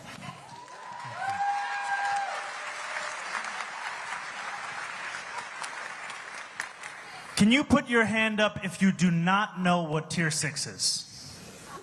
So I'm gonna do a little bit of an explainer. There has long been an understanding that if you... Oh, Andrew Cuomo cut the mics. And you'll understand why he cut the mic. There's long been an understanding that if you go into public service, you might not make what you would make in the private sector, but you would at least have a pension that you could count on. Now, Andrew Cuomo, when he was governor of this state, he was the architect of one of the most significant attacks on the public pension system of New York. Created a new tier, Tier 6, that would steal years and hard-earned money out of the pockets and the lives of public sector workers across this state. And he did that because he did not want to tax his own donors. And I'm not just saying this because I'm also a Tier 6 employee. Now, I speak to you as a state assembly member. We have some incredible state assembly members here in the House.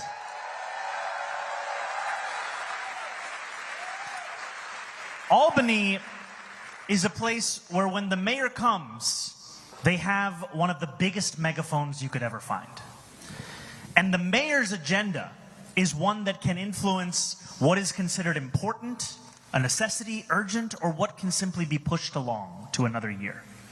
And one critical part of my Albany agenda, it's not just going to be winning the revenue to make buses fast and free, to deliver universal childcare. It's not just going to be tackling a broken and inequitable property tax system. It is also going to be finally undoing the crisis of Andrew Cuomo's making and fixing Tier 6.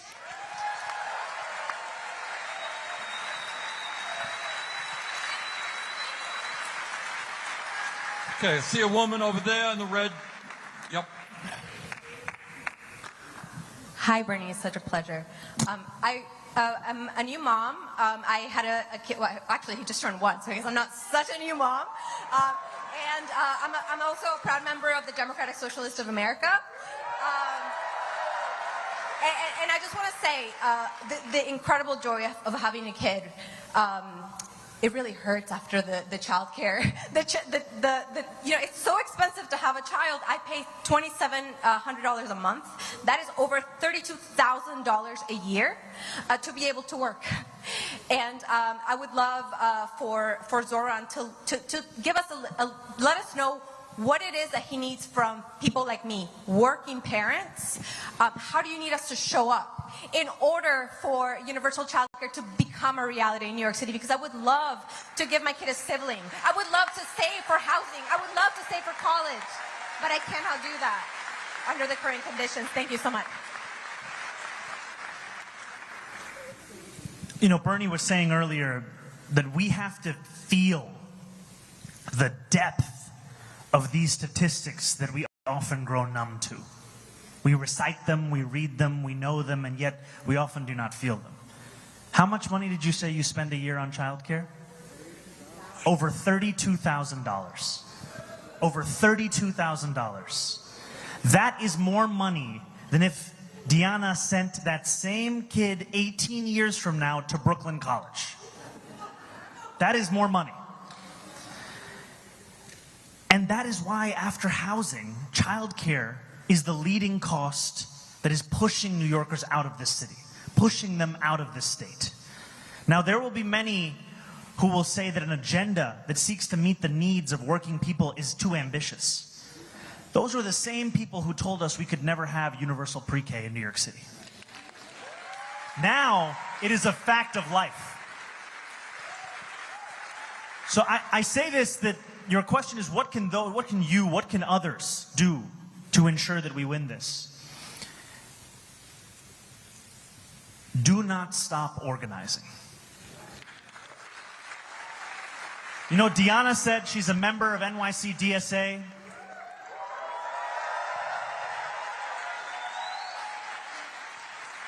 It's an organization that has a few members that are here. It's an organization that I've been a member of. And it's an organization that's also tabling right here at this event. And if you don't know more about it, you should go and talk to them.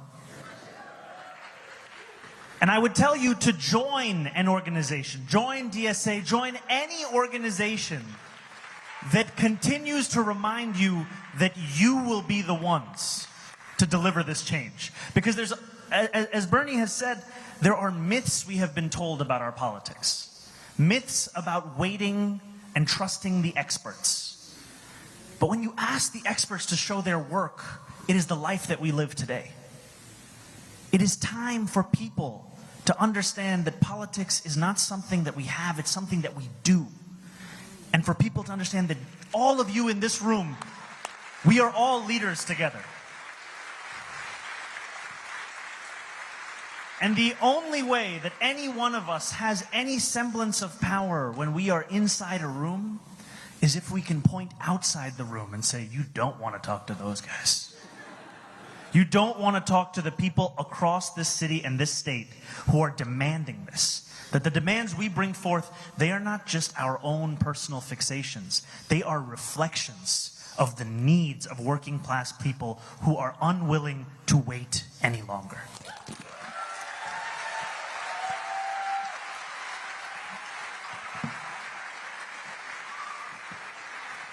If I could just very briefly put an apostrophe on what Zohran said.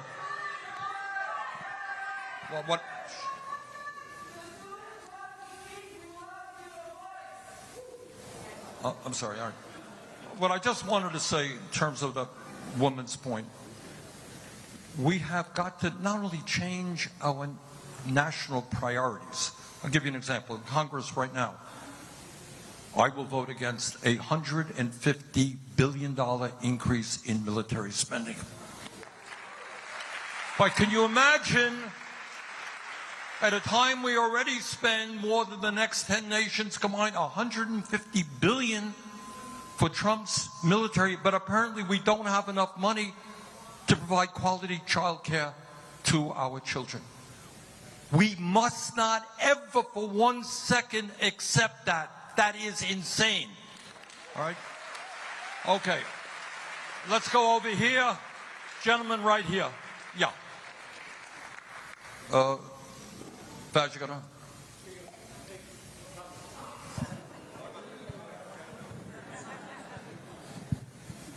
Hello, Senator Sanders. Hello, Mr. Mamdani. I'm Abdul Innes from Canarsie, Brooklyn. I just look at this campaign and it reminds me a little bit what happened a few years ago in Buffalo. A lady by the name of India Walton ran and she defeated the Democratic incumbent. Right. But somehow that Democratic incumbent ran as an independent, and I've heard some schemy things were going on. He was able to somehow retain his seat. And it's almost like deja vu right now with Governor Cuomo. Well, Andrew Cuomo right now, who's you defeated, but he's back as an independent. And I don't know if it's a Democratic Party of New York. It seems like it's going on all over the country. I think Seattle, some lady named Wilson is winning and doing great. So how do we make sure that something not like this doesn't happen again, and it's just straight up, you win and have fair elections?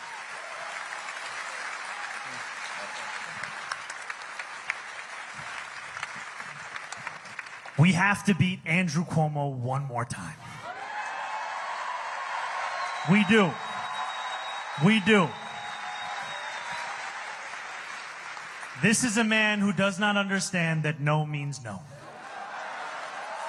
This is a man who lost by 13 points to a campaign, our campaign, that got the most votes in New York City primary history. And still thinks that this is his race to win. But I appreciate the question also because it's a reminder to us that this job is not done.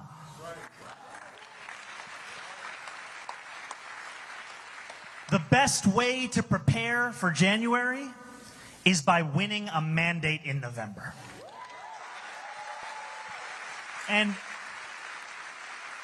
And we will face an incredible amount of money being spent against us. We will face smears and slander.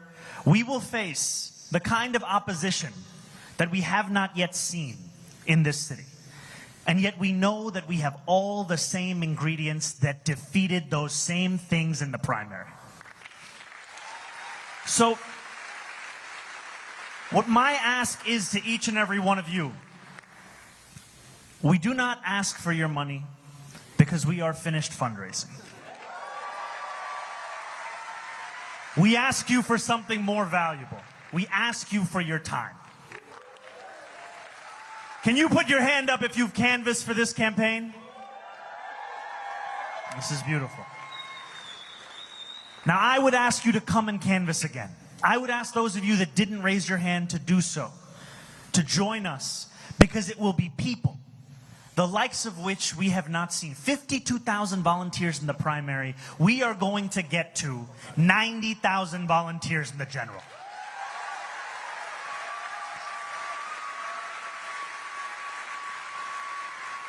I don't know if we've said that publicly, so to the field team, now we really got to get there. We're good? 90,000.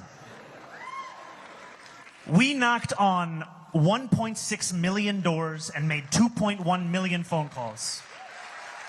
And now we have to do it again. And I want to just say one last thing on this, which is that we know that Senator Sanders' politics, the vision, the ethos of this campaign, it's not just specific to Democrats.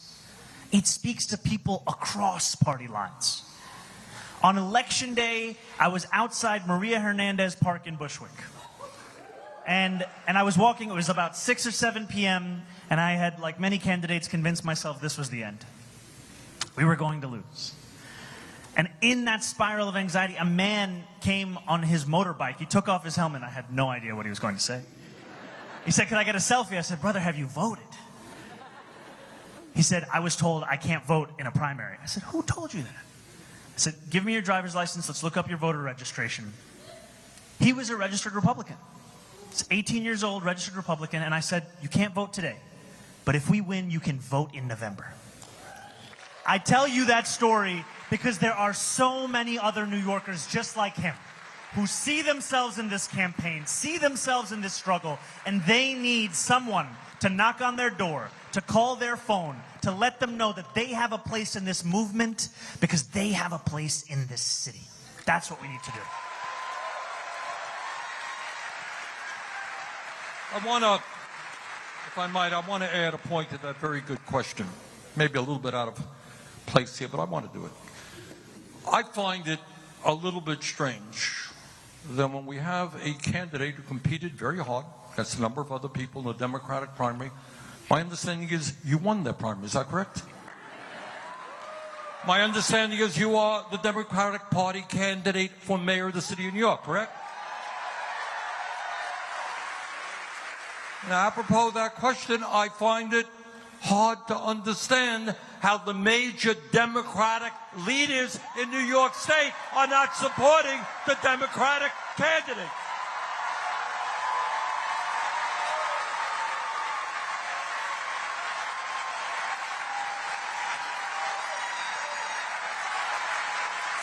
One might think that if a candidate starting at 2% in the polls gets 50,000 volunteers, creates enormous excitement, gets young people involved in the political process, gets non-traditional voters to vote, Democratic leaders will be jumping up and down. This is our guy.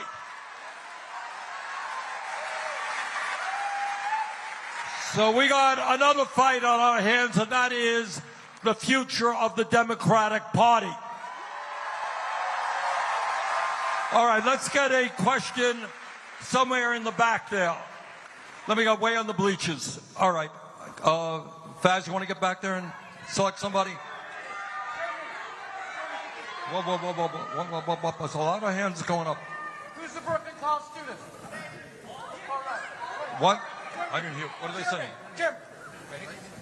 Okay. All right, one time. Faz, you got a question back there? Wait, look, there are many people raising their hands. I can't call on everybody at the same time. Senator Sanders, can you hear me? Loud and clear. And Assemblyman Zohran Mamdani, can you hear me? I too can hear you. My name is Danya. I'm a student here at Brooklyn College. I'm Jewish, first-generation American by Soviet Jews. I am also a trans woman, and I attend school here, and I was here back in May as a student and as a private journalist here during the encampment. Since then, 4 faculty members have been fired, and these are adjunct faculty members. Since those 4 faculty members have been fired, 5 faculty members and 1 staff are now under investigation by the direction of Chancellor Felix Matos and President Michelle Anderson. We, as the students, have been targeted time and time again, not just by the administration, but by the faculty who are against us, and by the public safety who have been pointing me out to each other all night long, because I refuse to let the fact that Mr. Mamdani's team has put us Brooklyn College students in the very back with black wristbands, segregated from everybody else when we should be up front. We are the next generation of revolutionaries. We should be speaking to you. In 2016, I met you, Mr. Sanders, outside James Madison High School, our alma mater. How would you feel if you were a student now being told to sit in the back?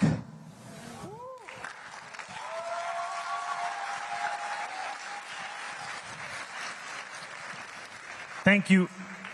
Thank you for bringing this up. And I want to first address the points that you raised about the faculty members, about the repression.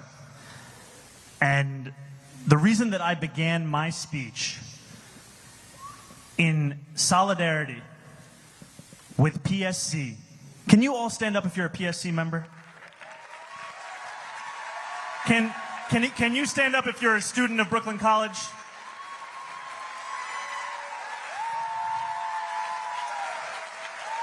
What we have seen,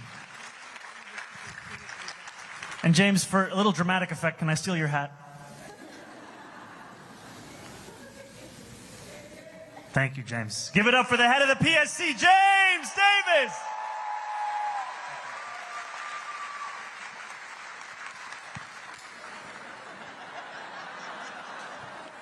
I have a very large hat.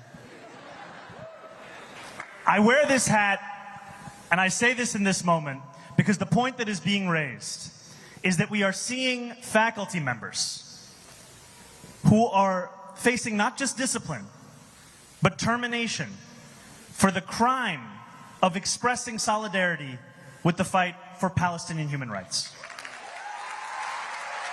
And I know that this is a repression that is not unique to Brooklyn College. It is a repression that extends even to the ways in which we choose when to send police officers onto college campuses. The incident around encampments here at Brooklyn College, the decision to surge officers into that site is one that leaves students less safe than they were before.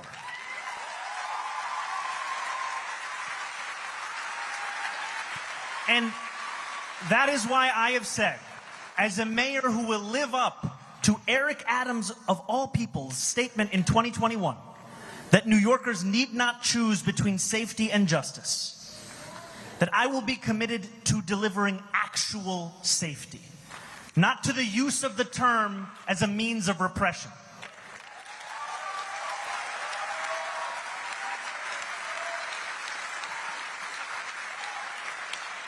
And so this commitment is one that I do not just make as a candidate, it is also one that I will fulfill as the mayor of this city.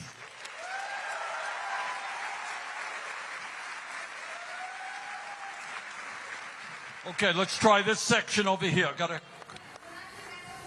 No, woman, way in the back. Excuse me. Well, no, you cannot. Over there, please. Let's go. Hi, good afternoon, everyone. Thank you so much. Thank you so much for taking my question. And I'm really worried about everything. My name is Nirvana Garcia, actually, and I'm a psychology student at La Guardia Community College. Woo! So something is really thinking in my brain since I saw this new administration attacking us, using social media to deny transgender identity. That's not true. They're denying identity. They're using disinformation, misinformation, and they're using their power to deny identities and to erase identities. That's not right. They're using disinformation, misinformation, and they are just basically destroying our culture. Yes. Please, Mr. Sanders, what can we do to fight against disinformation that they are doing? We are taking on a demagogue, and the demagogues do several things. One of the things they do is engage in the big lie. They lie all of the time. They lie all of the time. And they, with their big lie, whether it is in vaccines, whether it's what happened on January of 2021, whether in fact Trump won the election in 2020, they engage in big lies. That's what demagogues do. And we've got to fight them every way that we can. And one of the good things is I am seeing on the internet a lot of young people doing podcasts right now who are talking truth to power.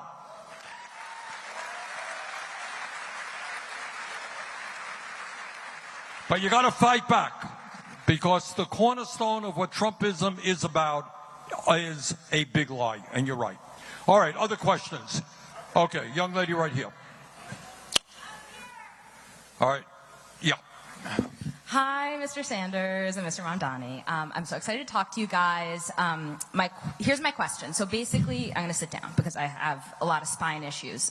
So here's my question. So 2 years ago, I was diagnosed with 5 conditions in my spine that result in sometimes debilitating chronic pain.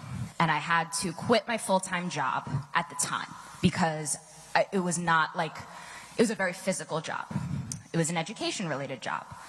I signed a contract in March to be a first-grade teacher this school year, and 3 days before I was supposed to start, I learned that the school would not accommodate my physical disability. And so now I'm out of work, and I'm also an artist. I'm also a fourth-generation New Yorker. My mom's family has been New Yorkers as long as we've been Americans. Okay, so here's my question.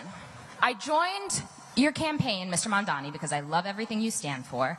And so my question is twofold. One, how are you going to fix Accessoride? And what do you say, and what do you, Mr. Mamdani, say, given Cardi B on the stand, what do you say to men who try to make beautiful women from the Bronx be quiet? Don't.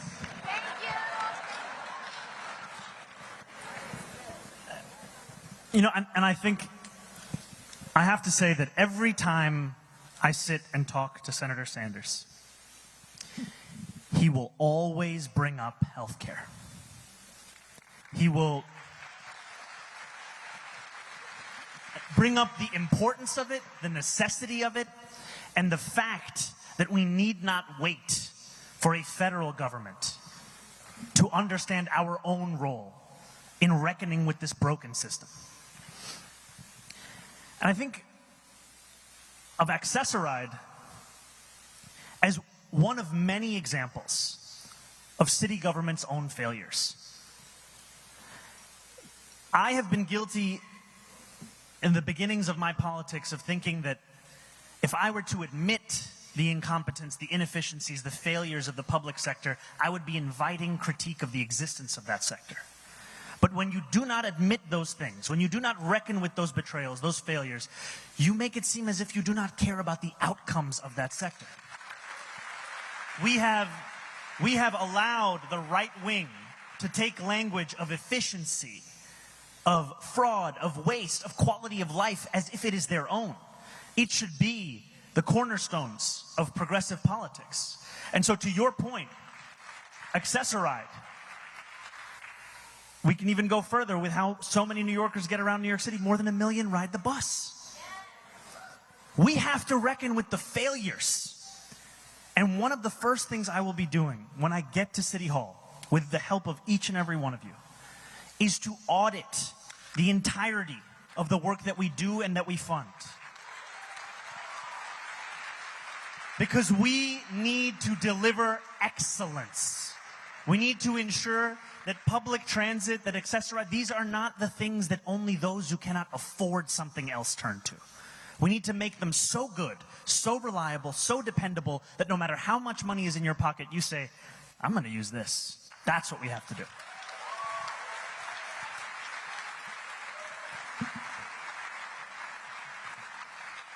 Zohran raises two important issues. Now, there are a lot of people raising their hands, all right? Please don't shout out. We'll do our best here. But just want to comment on one point, and I want everybody to understand this in their souls.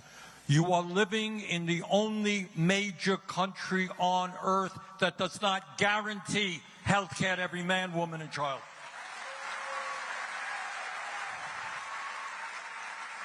Over 40% of Americans who are struggling with cancer go bankrupt or deplete their life savings.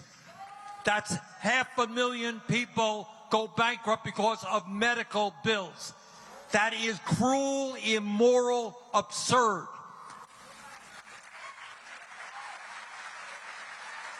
And despite all of that, we're spending, talk about efficiency. We're spending twice as much per capita on health care as the people in any other country. We should have the best gold standard health care system in the world, not one of the worst. So that's a fight we've got to wage and not ever give up on. All right, I see a woman right there, right in the middle in a white blouse. Yes. Yeah, ma'am. Yes. Stand up. All right. Yes, you stand up, get a mic. Do we got her a mic? Faz, you got a mic? Okay. This is scary. Hi, Senator Sanders, you're my hero. I canvassed for you, and I would do it again. Thank you. And Mamdani, depending on how you answer this question, me and my children will canvass for you too. So my question is that, you know, I'm so thankful for everything you said. We've called out every issue, every community. You've stood for my family. I'm third generation. My grandma, projects, Brooklyn, my dad. And I feel like you've stood up for our family. I got to go to CUNY and all these things. And as a black woman in New York, I feel privileged because there are we all say we're native New Yorkers, but there are the original native New Yorkers, the Lenape people who are the original chosen stewards of where we are. I'm part of a CUNY Indigenous Sovereignty Collective. I'm an Indigenous rights activist. And I tell you that they are still here. They are still trying to come home. We talk about the kids here, but what about the kids from here? How are you going to help them get education? How are we going to provide housing for them? You know, they are the first people who suffered from this capitalist core that we're in. Thanks. Remember, I may or may not canvass for you after this. We have to answer every question, like someone may or may not. You know, I think one thing that has frustrated me is the idea that by acknowledging that betrayal, we have then done the work of actually reckoning with it. If the entirety of our commitment to people who are native to this city, to this state, to this country is simply an acknowledgement, that is insufficient. And I have spoken often about the universal commitment that we have across the city, but it will also take a lens to understand what are the specific ways in which we have let people down. What are the specific ways in which we have refused to learn from our own history? And I will tell you with honesty that there is so much for me to learn and for so many of us to learn about the ways we can actually meet that requirement. And I tell you this because oftentimes in politics, it's seen as if we have a theory of one great person who simply has all of the ideas and they're coming to deliver us into the future that we deserve. When I was speaking earlier and I went through freezing the rent, making buses fast and free, delivering universal childcare, the idea of making buses fast and free was not my idea. It was an idea that I had given to me in a meeting with another New Yorker who was passionate about transit, Alicia Singham Goodwin. When we were having meeting after meeting about our campaign to fix the MTA, we were soliciting people for advice of what do you think we should do. And I share this with you to say that I look at you and to everyone in this crowd as the potential source of the answer to how we actually reckon with it. Because I have an interest in actually answering that question. Thank you.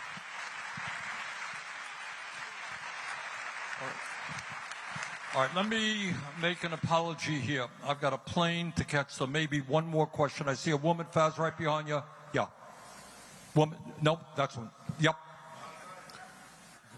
All right, both women, all right. 2 questions, let's go. Start off.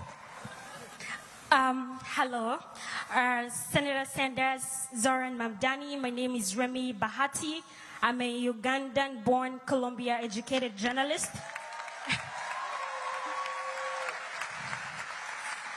I have a question, probably you can both answer it. Uganda has been in the news for the wrong reasons, and the reason is because they have accepted to host deportees from the US, and it's setting a precedent for New York immigrants who are every day living in fear of being deported to countries like Uganda, to countries that we have no idea about. Zohran, first I would like you to pronounce yourself on the decision by Uganda, where you're originally from, on taking immigrants from the US. And then 2, what are you going to do to protect immigrant New Yorkers living in fear every single day?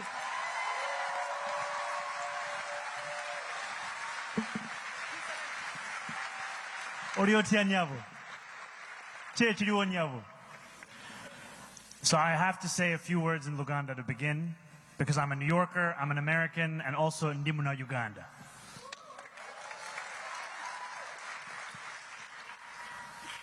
I think it is wrong to accept any part in the Trump administration's deportation agenda. It is wrong.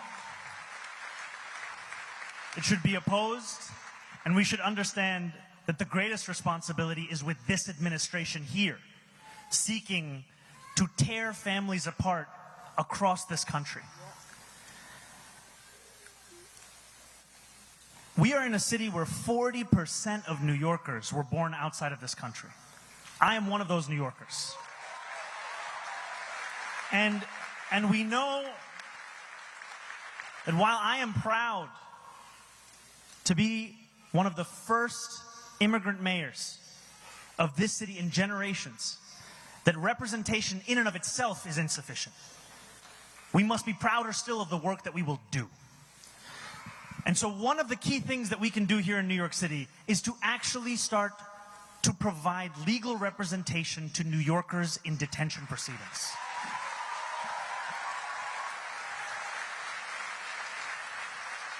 There are tens of thousands of New Yorkers who are in immediate danger of deportation. And City Hall has only assisted fewer than 200. Fewer than 200. And the reason is not simply an illustration of our values that we are betraying that. It's because we know that this is effective. Just the mere act of having legal representation in that proceeding increases your likelihood to go home to your family by 11-fold. 11-fold. And so one of the first priorities of my administration will be to increase funding by tens of millions of dollars to scale up this program such that we do everything in our power to ensure that immigrant New Yorkers are not living in fear across this city.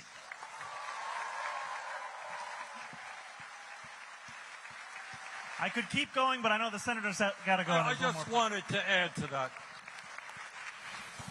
This idea of picking people up off the street with men who have masks around their faces, throwing them into vans, taking them to God knows where, and then deporting them to countries where they know nobody is beyond unspeakable.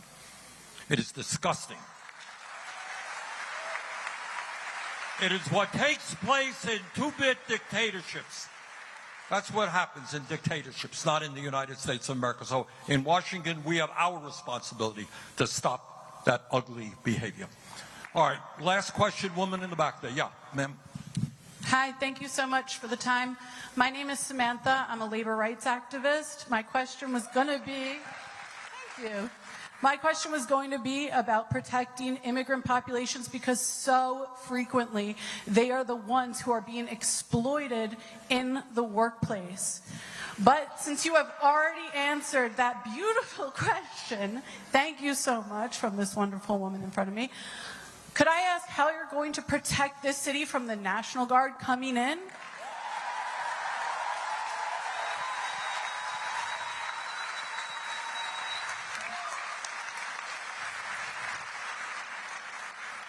The first thing is we have to prepare for the inevitability of that deployment. We cannot try and convince ourselves that because something is illegal, Donald Trump will not do it. We have to be prepared, and we have to be clear-eyed. And we have to understand that it will take every single tool at our disposal. We saw in California the mayor of LA, the attorney general of the state, and the governor work together to fight back against the White House's deployment of the National Guard. They filed a lawsuit. A federal judge just recently found in their favor that the deployment of the National Guard was illegal. I give you this example because partnership is critically important in fighting back against Donald Trump. Can you imagine Andrew Cuomo working together with Tish James and Kathy Hochul to fight back against the deployment? Why would he fight back when it's Donald Trump that's trying to get him elected right now? But it's not enough to just file that lawsuit. We also have to ensure that we make clear that if Donald Trump is interested in helping New York, which is the premise of all of these deployments, of cleaning up our cities, he should undo the legislation that he has passed that is attacking this same city. Because when I meet New Yorkers, I hear from them how they already can't afford this place. I hear from them how it is further and further out of reach. And this legislation, this is going to tear the fabric of our city apart. That is where his focus should be, and that is what all of us will be fighting for.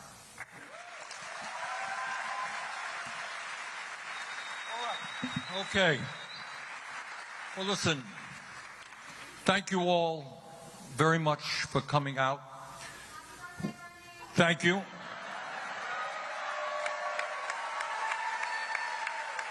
You know, getting to be 50 years of age, Zohran, it's not that easy. Pretty hard. All right. There you go. All right. Brothers and sisters, I think what we have heard tonight from the questions, from Zohran, from me, these are unprecedented and difficult moments in our history. But you know what? This country has gone through difficult moments in the past. The essence of Trumpism is dividing us up. What we believe is bringing our people together. They are the 1%, we are the 99%. Let us stand together, let us defeat oligarchy and make New York and America the places we know they can become. Thank you all very much.